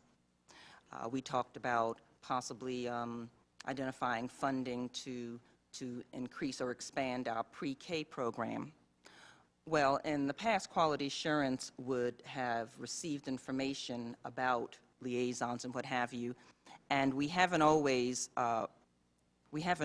delved as deeply as we hope to about the quality of whatever it is that's in place, the quality of the program that has parent liaisons in school, the quality of the pre-K programs, rather than just the number. So we're talking about trying to look at more than just quantity, and we expect to challenge ourselves and the administration to delve more deeply, as we've begun to do, into some of the reasons behind what we have in place. So it's not a huge departure. It's an embellishment and an enhancement of what we've been doing as a committee. Okay. Commissioner Elliott, anything on that? Commissioner Brennan, are you? Well, yes, I have a concern about this. I think the Policy Committee and the Quality Assurance Committee had very clearly prescribed missions when they were formed. I think that some of the concerns that that Commissioner Thompson has addressed could be addressed by the board as a whole after committees act, and I think this is a recipe for confusion and for delay in moving things through our various committees, and I will be voting against this change. Commissioner, I have one question. Commissioner Thompson, was there any thought, being that, just from me reading our bylaws, our committee charges are prescribed within the bylaws. The bylaws outline what each committee is supposed to do. Was there any thought to refer your proposal to say the Policy Committee? There was no discussion about the need to refer it to the Policy Committee. We discussed it at the committee level and felt it was appropriate to bring it before the entire board after having reviewed it and discussed it at length at the Quality Assurance Committee table. And I hear what you're saying, Commissioner Brennan, about the possibility for confusion. What I would be happy to provide to the other members of the board is a 3-page document that began to lay out bullet by bullet how we might go about sorting out and getting clarity on doing our work in a very organized and productive way. It's certainly not our interest to conflict with the other standing committees and cause any confusion. If anything, we're trying to do just the opposite. We're trying to work in a way that's going to be more efficient, more effective, starting with our committee and seeing how we can help that happen across the board committees.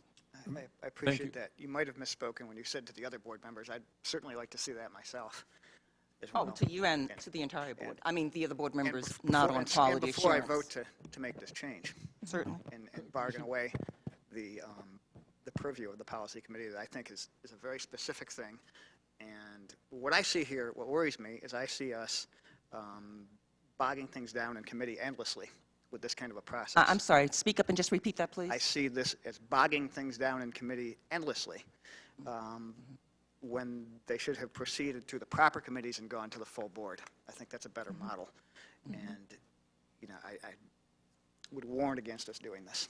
I think we're going to, if we do it, I will predict that we will undo it within about a year or two. Commissioner Powell. I see that Mr. Luby has opened the policy manual probably to policy 2300. I'm guessing that the bylaws do not outline the specific charges of each committee, only the existence of the committee. Am I right, Mr. Luby? You are correct. On the other hand, it's section C1.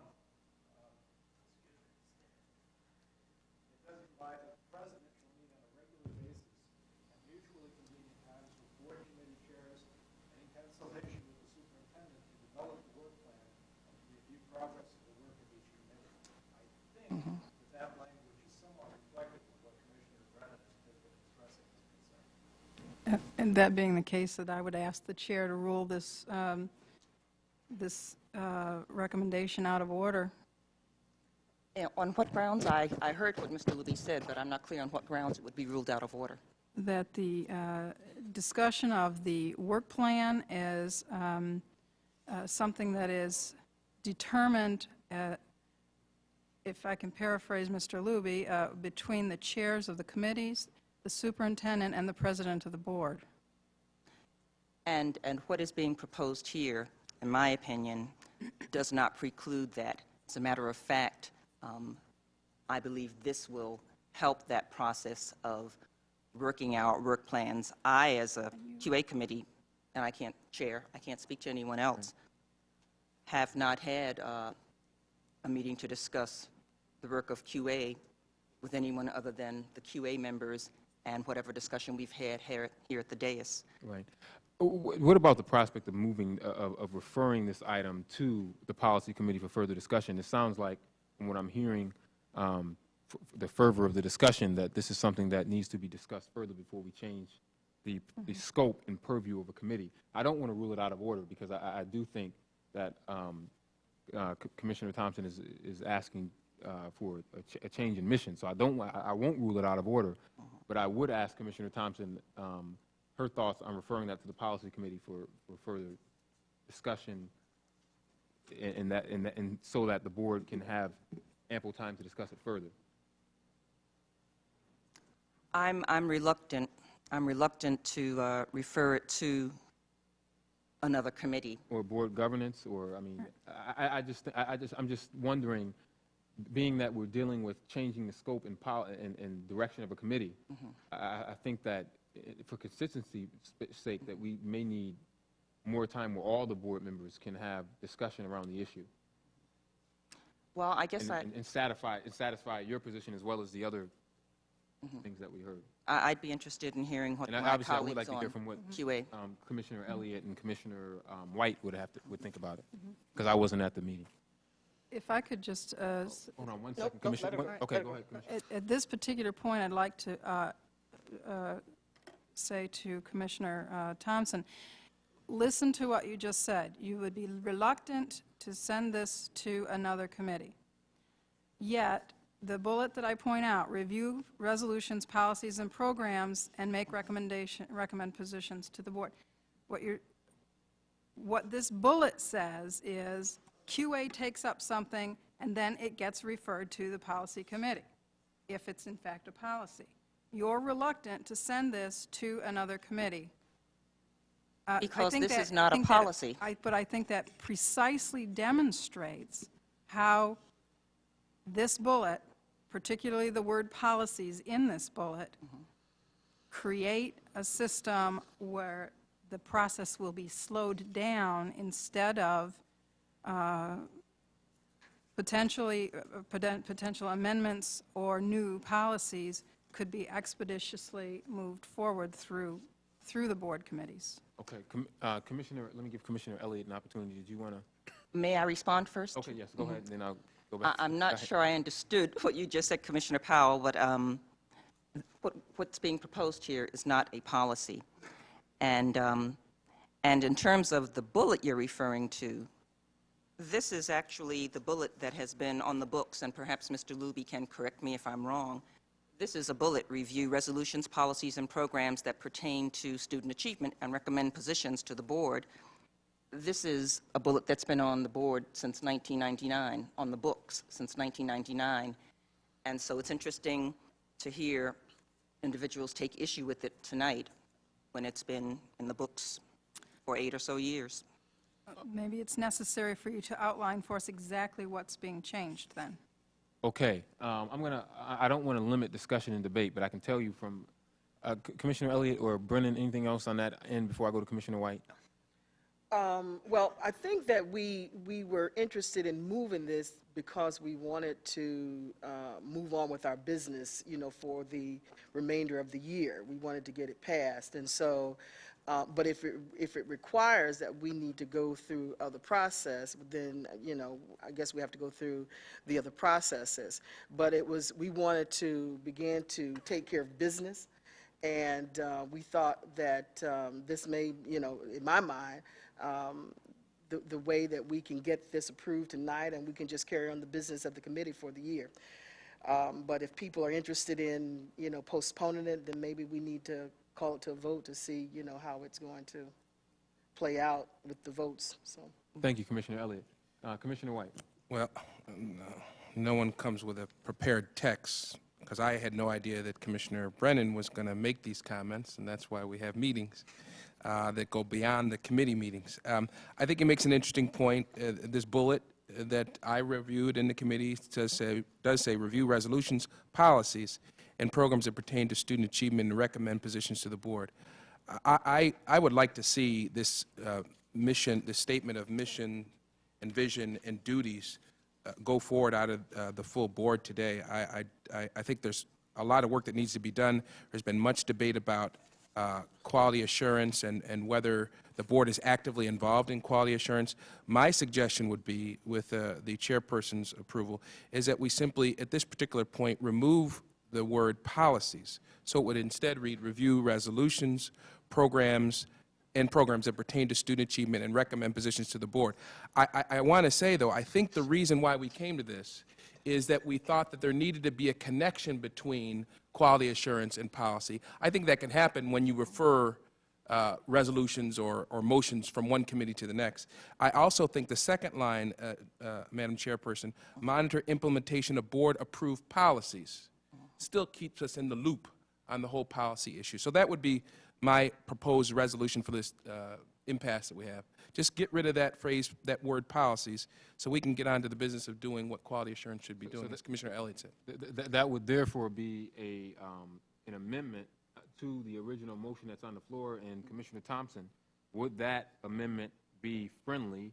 And if you say yes, we would then have discussion on the friendly amendment. I would accept it as a friendly amendment. Okay, discussion on the friendly amendment. I have no problem with that. I think it resolves my concerns. Okay. Anything else on the friendly amendment? Commissioner Brennan, does that resolve your concerns? Yes, it does. Okay. That's fine. It resolves mine. So there is a motion on the floor right now to approve this that is before you. I will now call for a voice vote. All those in favor, please indicate so by saying aye. Aye. Aye. Any opposed? Any abstentions? That carries. Commissioner Thompson, please continue with the rest of your report. Where was I? Okay. Quality Assurance received an update on the ELA audit and had a lengthy discussion about how students, specifically African American students, are taught. There were a number of action items out of this report, and QA will be following up at our March meeting and possibly beyond. We briefly discussed the living contract and changes in the ASAR and RTA contracts regarding professional development. We anticipate further discussion at our March meeting, although that may be an executive session. At Commissioner Elliott's request, Ms. Dunsmore, board staff, is researching the legal dropout age. QA is looking into the possibility and ramifications of raising the dropout age from 16 to 18 so that students make a more mature decision. We will be following up on the Human Resources Culture Change and the Gay Straight Alliance reports in March. And we anticipate meeting on Monday, March 5th at 6 p.m. That concludes my report. Thank you, Commissioner Thompson. Commissioner White, Audit Committee. The Audit Committee met on Monday, February 5th in executive session to receive a status update from the Auditor General, including personnel issues related to specific individuals.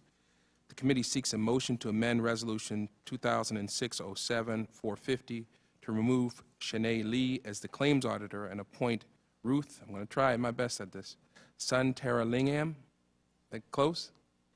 Thanks. Resolution 567 on our agenda today is claims auditor for the Board of Education. The next meeting will be scheduled at a later date. Thank you, Mr. Chairman. Thank you, Commissioner White.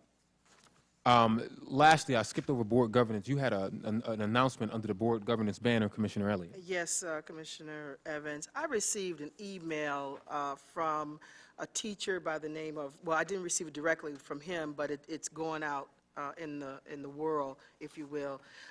Email from Arky Allen, who's a teacher at East High School.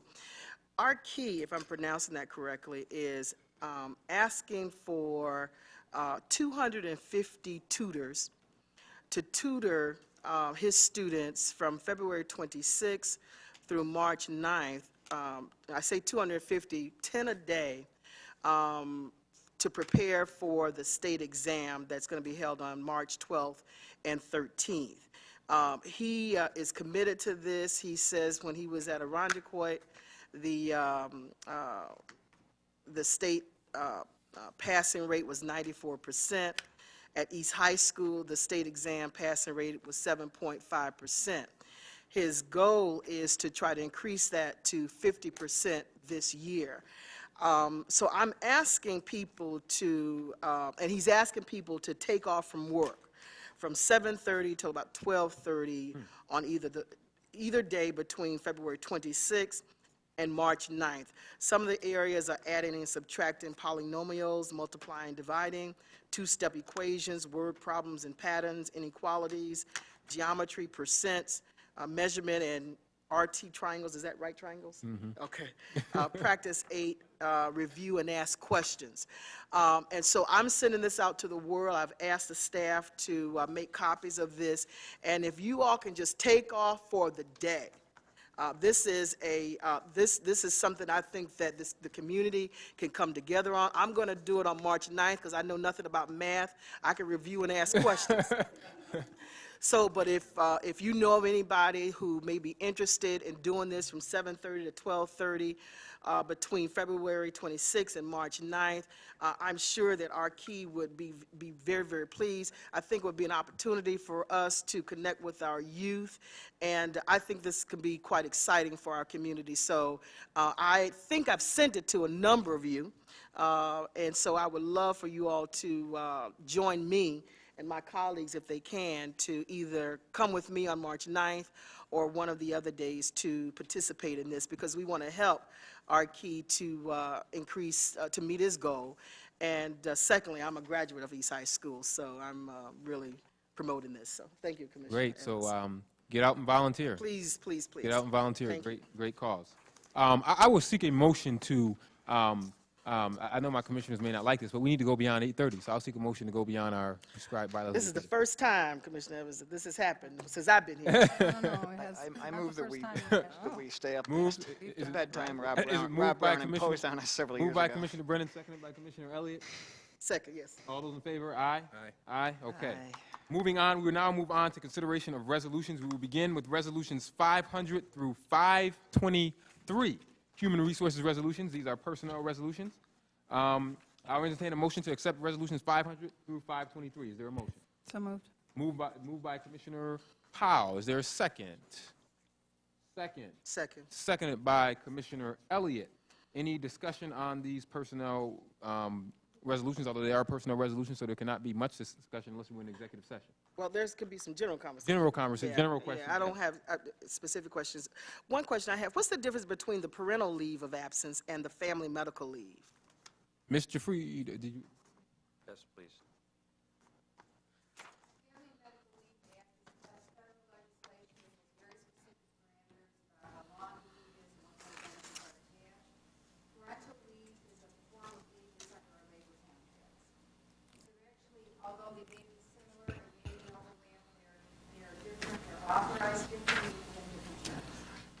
So what kind of time are we talking about combined? Parental leave and, or do they take them combined?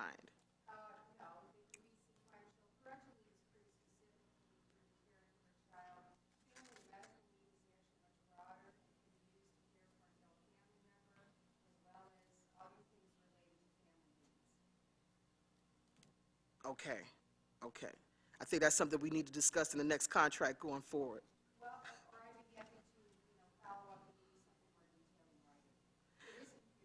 Well, okay. Okay, thanks.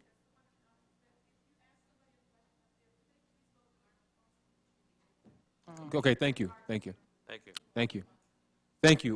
Any other comments, questions, or concerns on 500 through 523? Mr. Chairperson, Commissioner Vice White. President, yes. I wanted to thank Joanne Jafrida for, I had asked at the last meeting if there was any chance to put the name of the school where the new teacher was going to be, and I saw, and when I went through the resolutions, that was there. It's good to know where our staff are going, and I have sent congratulation letters. The reason why I was asking you to do that is each time someone new comes to the school that I'm assigned to, I'm sending them letters saying welcome.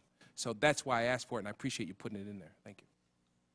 Thank you, Commissioner White. Any other discussions? I'll entertain a motion to approve. I have another question. Okay, one more question, Commissioner Elliott. Resolution 518 and 520. I see that we have a position of Senior Information Services Business Analyst under 518 for a certain amount, and under 520, we have that same position, although in another department, for a different amount. What's the rationale behind that?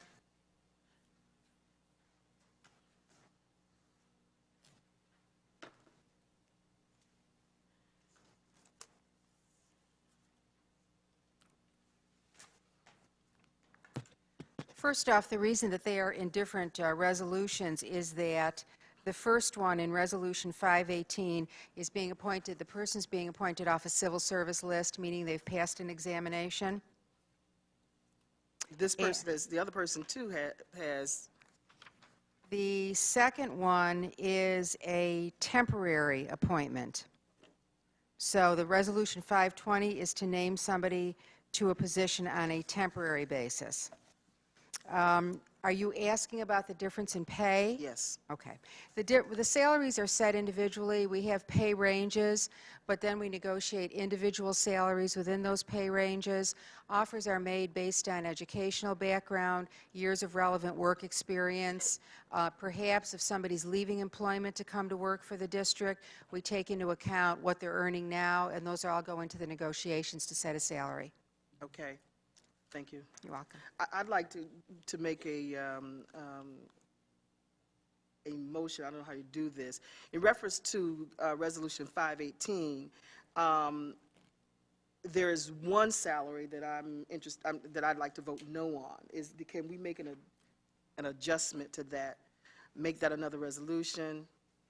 How do we go about doing that? Well, we have a motion on the floor right now to approve these resolutions. So basically, you will be asking for an amendment to Resolution 518. Resolution 518, but that involves We've done that before. we'd have to create a 518A and 518B. So if you wanted to make a friendly amendment to the motion that's on the floor. Yes, that's what I'd like to do. Okay, so just let me know what it is you would like to do. 518A would be, how do I say these? I'll just say the positions. Okay. Secretary 2, clerk typist bilingual, cafeteria manager for Resolution 518A. Okay, I believe Commissioner Powell made the motion. Is that? That's acceptable. If we could extend it to say that the Senior Information Services Business Analyst would be 518B. Okay. Be very clear about. Is that okay? Yeah, that's what I was Okay. going to say, yes. Let me ask our clerk, did she get that? Did she get that? Okay, she has that. So now we will first vote on, we will now go back to the vote on resolutions 500 through 523, including the A and B resolutions. All those in favor, please say aye. Aye. Aye. Any opposed? On 518B. There is opposed on 518B. Did we get that? Okay. Moving on to educational facilities. Resolutions 524 through 532. I will entertain a motion to accept 524 through 532 educational facilities. So moved. Second, moved by Commissioner Thompson, seconded by Second. Commissioner Powell. Discussion on the motions. Discussion on 524 through 532, those resolutions. Any discussion? Questions, Said comments? 532? Yes, 524 through 532. Questions, comments, or concerns? Okay, I'll entertain a motion. I'll call the question on those on those resolutions. All those in favor, please indicate by saying aye. Aye. Any opposed? Any abstentions? Those pass. We will now move to resolution 533 through 534, procurement and supply. I'll entertain a motion to accept. So moved. Moved by Commissioner Powell. Is there a second? Second. Seconded by Commissioner Thompson. Discussion on resolutions 533 through 534, procurement and supply. I will now call the question on 533 and 534, procurement and supply. All those in favor, please indicate by saying aye. Aye. Anyone opposed? Any abstentions? Those pass. We will now move on to resolutions 535 through 548, budget/information and technology. I'll entertain a motion to accept 535 through 548, budget/information and technology. So moved. Moved by Commissioner Powell. Is there a second? Seconded by Commissioner White. Second. Seconded by Commissioner Elliott. Discussion on resolutions 535. See, that's what happens when you have to go through all of these at one time. People are trying to. Questions, comments, or concerns on resolutions 535 through 548. Yeah, that's why I didn't second it. I had a question that involves resolutions 542 through 545, and that covers some of what we're talking about. And I appreciate the work that staff did at the last minute to try to answer some of these questions. In some of those resolutions, I noticed that I didn't recognize some of the firms. Doesn't mean much, but does the school district, and that prompted me to ask, what's the ownership of these particular corporations? In other words, are they minority-owned firms? Are there Latinos in these firms? Are there women in these firms, African Americans? My additional question is, how do we, if we in fact have set-asides, and I don't know that we do, how do we enforce it and monitor it? Because quite regularly, people will say they're minority-owned, and the folks at the front are really in the back. And I guess I want to know, how does the district fulfill its obligation, and that's not necessarily a contractual one, but its obligation to make sure that the contracts, and this is significant, when you read these, as Commissioner Elliott has said, it's significant sums of money. And doing this is all pretty new to me. Major, and I don't think these folks necessarily see this is significant dollars, which means that women, African American, Latinos could be providing for their families and their communities. And I guess, Dr. Rivera, with your permission, Commissioner Evans, I'd like to know, and I'm not asking this in a mean-spirited way, but just to sort of bring me up to speed, what does the district do to make sure that people of color and women get the benefit of these significant dollars? Dr. Rivera. Well, I know that we have had and made numerous efforts, especially within the last year, to reach out specifically to minority vendors to make them aware of all the different bids that go out. I know I personally have attended twice meetings with the minority vendors organization that we have scheduled here. Let me ask Jim Coney and or Ford Green if you could speak to some of these. Jim, could you share a little bit more? Can I also interject, if I could, Commissioner Evans? When you look at the reports that you get, Commissioner White, you see that you have a significant number of women who are getting contracts. You don't find significant number of African Americans. And what happens is that the women firms tend to be considered, WMBE, and so it appears that we have met those goals. Unfortunately, and then there is not, what appears is that once the goal is met, there doesn't seem to be the kind of initiative to go out and get the business with people of color. That could be just a soapbox statement I'm making, but it is a disproportionate, in my mind, number of women versus the number of African Americans who are enter into contracts, not only with this entity, but that seems to be the case in a number of other entities when it comes to set-aside opportunities. Thank you. Gentlemen. My preference is that if you could, let us come back to you and make a more detailed presentation, because what's happening now, we are reporting out in terms of MWBE participation on our facility-related contracts, but even that report just brings forward a historical precedent that we've been following. We are not reporting out in terms of purchases that are non-facility related. And there are other purchases that we make that we should consider MWBE participation. That's something that I've been meaning or hoping and desiring to get to as soon as I can. I just haven't gotten to that yet. But is it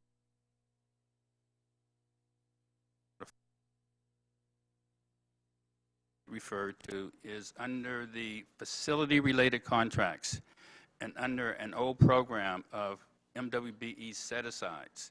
There is a percentage determined for African Americans.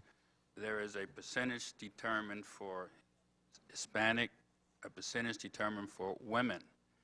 And in that particular area, there is the dollar amount and almost the absolute percentage of construction contracts that go to women-owned minority businesses, because it is determined to be a minority, are equal to the same amount of construction dollars that go to African American-owned businesses.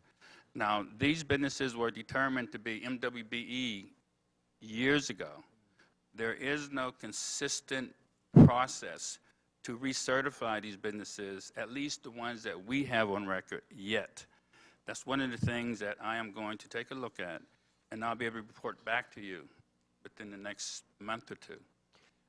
In addition to that information that we could provide for you, I'd also like to share some very specific steps that we have put in place through purchasing, the work that Gary Smith has done and other folks have done over the last 6 months to a year to specifically create better lines of communication between the district and minority vendors and service providers so that they're aware every time that there's a bid that's being put out. But that and other efforts I'd like to include in that report for you as well. Thank you. Commissioner Thompson. Well, it sounds like work is moving in the right direction, but this is another example. If the board deemed that this is an important interest for us, that we get quality service when we have a more diversified community of vendors, then this is a quality assurance issue, in my opinion, and this would be something that perhaps QA would recommend to the Finance Committee, if this is where most of our financial arrangements are being approved, that this be factored into the matrix that's currently being used when certain contracts are being reviewed by Finance Committee, that the issue of race, ethnicity be bumped up in consideration of contracts that come before us. So I just throw that out as another example of a quality issue. Or Personnel Committee, if it's reinstated. Okay. All right.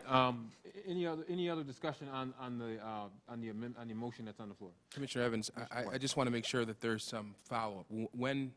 What's the protocol? How do we, Dr. Rivera, how do we make sure that your chief financial officer is able to make that report? And he had suggested maybe a month and a half. I'd like to see that presentation. The follow-through is... I'd like to get back to you on that because we are in the middle of putting together 65 to 178. That's over 65 pounds in less than 7 months. I've had some really wonderful success with the Total Gym. I've lost over 60 pounds in the last 8 months. I've been able to keep it off. I feel good, so it's not difficult to go down and put the 10 or 15 minutes in because I know it works. We went out on the beach to get the reactions of people who had never used a Total Gym. Here's what happened. Now, if you raise your arms up and pull it back, you work a whole other set of muscles. Oh, yeah, my chest. Feel that? That's good, too. And you're constantly using your core, so you're working your abs, even if you're not aware of it. Yeah, it's like, now that you just said that, I can feel it's tightening. Now, this is your first time on a Total Gym, Yes, right? it is. And you've been watching us today Yeah. and seeing all the variety. Mhm. What do you think? I think it's great. I think it works out the whole body. It really does. Are you feeling anything there? Yeah, I feel it in the back and in my triceps. It's like a resistance crunch. Totally feel it. And when you're strong enough, you can lift your feet up and crunch from there, and that's really tough. Oh, yeah. Let's move right into serve. Okay. Just holding your and moving right This up. far? Yep. So Okay. you really feel it right through your shoulders. And again up. I do. And try one slow. Oh, you're right. Yeah. Right? Starting with some butterflies. Where do you feel that, Scott? I feel in my pecs and my arms and my back. I feel great pressure. It's excellent. Where are you feeling that? In the center of my chest, my arms, in my back. You It's swim great every feeling. day, a mile a day, and you can feel this? Oh, yes, without a doubt. Well, Keith? I'm convinced. We'll be right back. Fact, aerobic exercise may not change your body shape. Fact, resistance workouts reduce body fat, increase lean muscle, raise your metabolism for hours, and can change your body shape. Fact, the Total Gym can give you one of the fastest and most effective resistance workouts you'll ever experience. Now, for the first time, you can replace an entire gym full of equipment with a one piece of equipment that does it all. Your Total Gym XL comes fully assembled. Just open it up and you're ready to begin.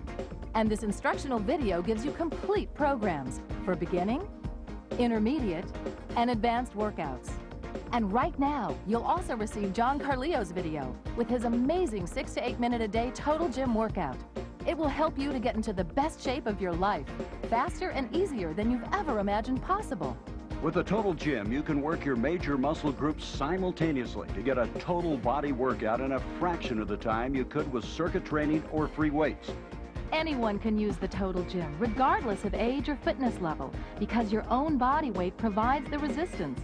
You simply raise the incline to increase resistance and lower it to reduce resistance. More reps at the lower inclines slenderizes, firms, and tones for that longer, leaner look. While fewer reps at the higher inclines are ideal for bodybuilding. And because the Total Gym stretches you as you work out, workouts are fun and energizing instead of boring and exhausting. And look at this. When you're finished with your workout, just fold it up and slide it under a bed, up against a wall, or into a closet. The Total Gym XL is not available in any store. And because you're buying it direct, you're buying it at the lowest price. And it comes with a lifetime warranty. And now you can try the Total Gym absolutely risk-free for 30 days for $49.95. That's right, only $49.95. If you're not delighted, you can return it for a full refund. Here's how to order. To try your Total Gym absolutely risk-free, call 1-800-593-1035. Please have your credit card available when you call. Try the Total Gym risk-free for 30 days for just $49.95. The Total Gym XL is not available in any store. And because you are buying it direct, you are buying it at the lowest price. Your Total Gym comes with a full money-back guarantee. If you're not delighted, return it for a full refund. So call 1-800-593-1035. Anyone who has seen his movies knows how serious Wesley Snipes is about his fitness. The Total Gym is the only piece of fitness equipment he uses. You know what I find about the Total Gym I like a lot is I can do circular movements and angular movements that I can't do with free weights. And I think for me, that's just a stigma. You know, I'm a martial artist in terms of my athleticism. So the dumbbells and the bench press and to put 4 plates on, and that really doesn't appeal to me. I know it works for those who do it, but it's not really not my style. I need a little bit more flexibility and pliability and be able to arrange emotion. And that gives me, the Total Gym gives me that, as well as all of that quick twitch muscle fiber. When I travel overseas or even in the States, I usually have the Total Gym shipped to that location. And sometimes I have it set up in the trailer, sometimes I have it set up in a tent, sometimes we have it set up on the set. That's kind of fun too, because most people don't believe it can perform and give you the kind of results that it's capable of. So you set it up on the set, and now everybody's like, some days you come over after lunch, and instead of going to the lunch line, they're all on your Total Gym. You know? The producers from Good Morning America asked me and my students to evaluate fitness products in relationship to the infomercials. When we got the products, my students took those products home, worked here at the college, and we tested those products just like any other consumer would do. 2 of the products we felt were very, very poorly designed, and also 1 was very dangerous. And we ended up unanimously voting to fail those 2 products. The 1 product that my students and I unanimously approved and passed was the Total Gym. The reason the Total Gym passed was because, number 1, the product is sturdy. It's made to last for a long time. It's built well. It didn't fall apart when we used it. It was easy to set up right out of the box. It was easy to put away if one wanted to store it somewhere in a bedroom or a basement or so forth. We like that part about the product. We also like the part about the product that it develops not only the musculature and works the muscles, but it also is real good for flexibility. It works the joints real well, and it works it safely. It's smooth, it was easy to operate, it was a lot of fun actually to operate. Hi, welcome to my home. You know, I wanted to share with our viewers the way that I use my Total Gym at home. Over the years, I've sort of developed a new way of using it, which is inspired by Pilates. I mean, it's so wonderful. You can use your Total Gym and not have to go all the way down to a Pilates studio to get on a reformer. These are a few exercises that anybody who's done Pilates will recognize. We've got Hug a Tree, a great exercise for your deltoids, your triceps, and go right into Serve. This is a great one for shaping your arms. I can feel that all over the whole top of my arms. And from there, anybody who does Pilates knows about Offering. This is a great one. It works all across your chest and all the way around the top of your arms. And then from here, right into Salute. All of these, you would have to use a reformer at a studio, but I'm using my Total Gym to get a great workout. Now I've just swiveled around and I'm going to continue my arm series. This is part of the rowing series in Pilates. Great for the upper back, the shoulders, the chest. Without changing a thing but my hands, I'm going to go right into the best exercise of all for the triceps. Ooh, this one really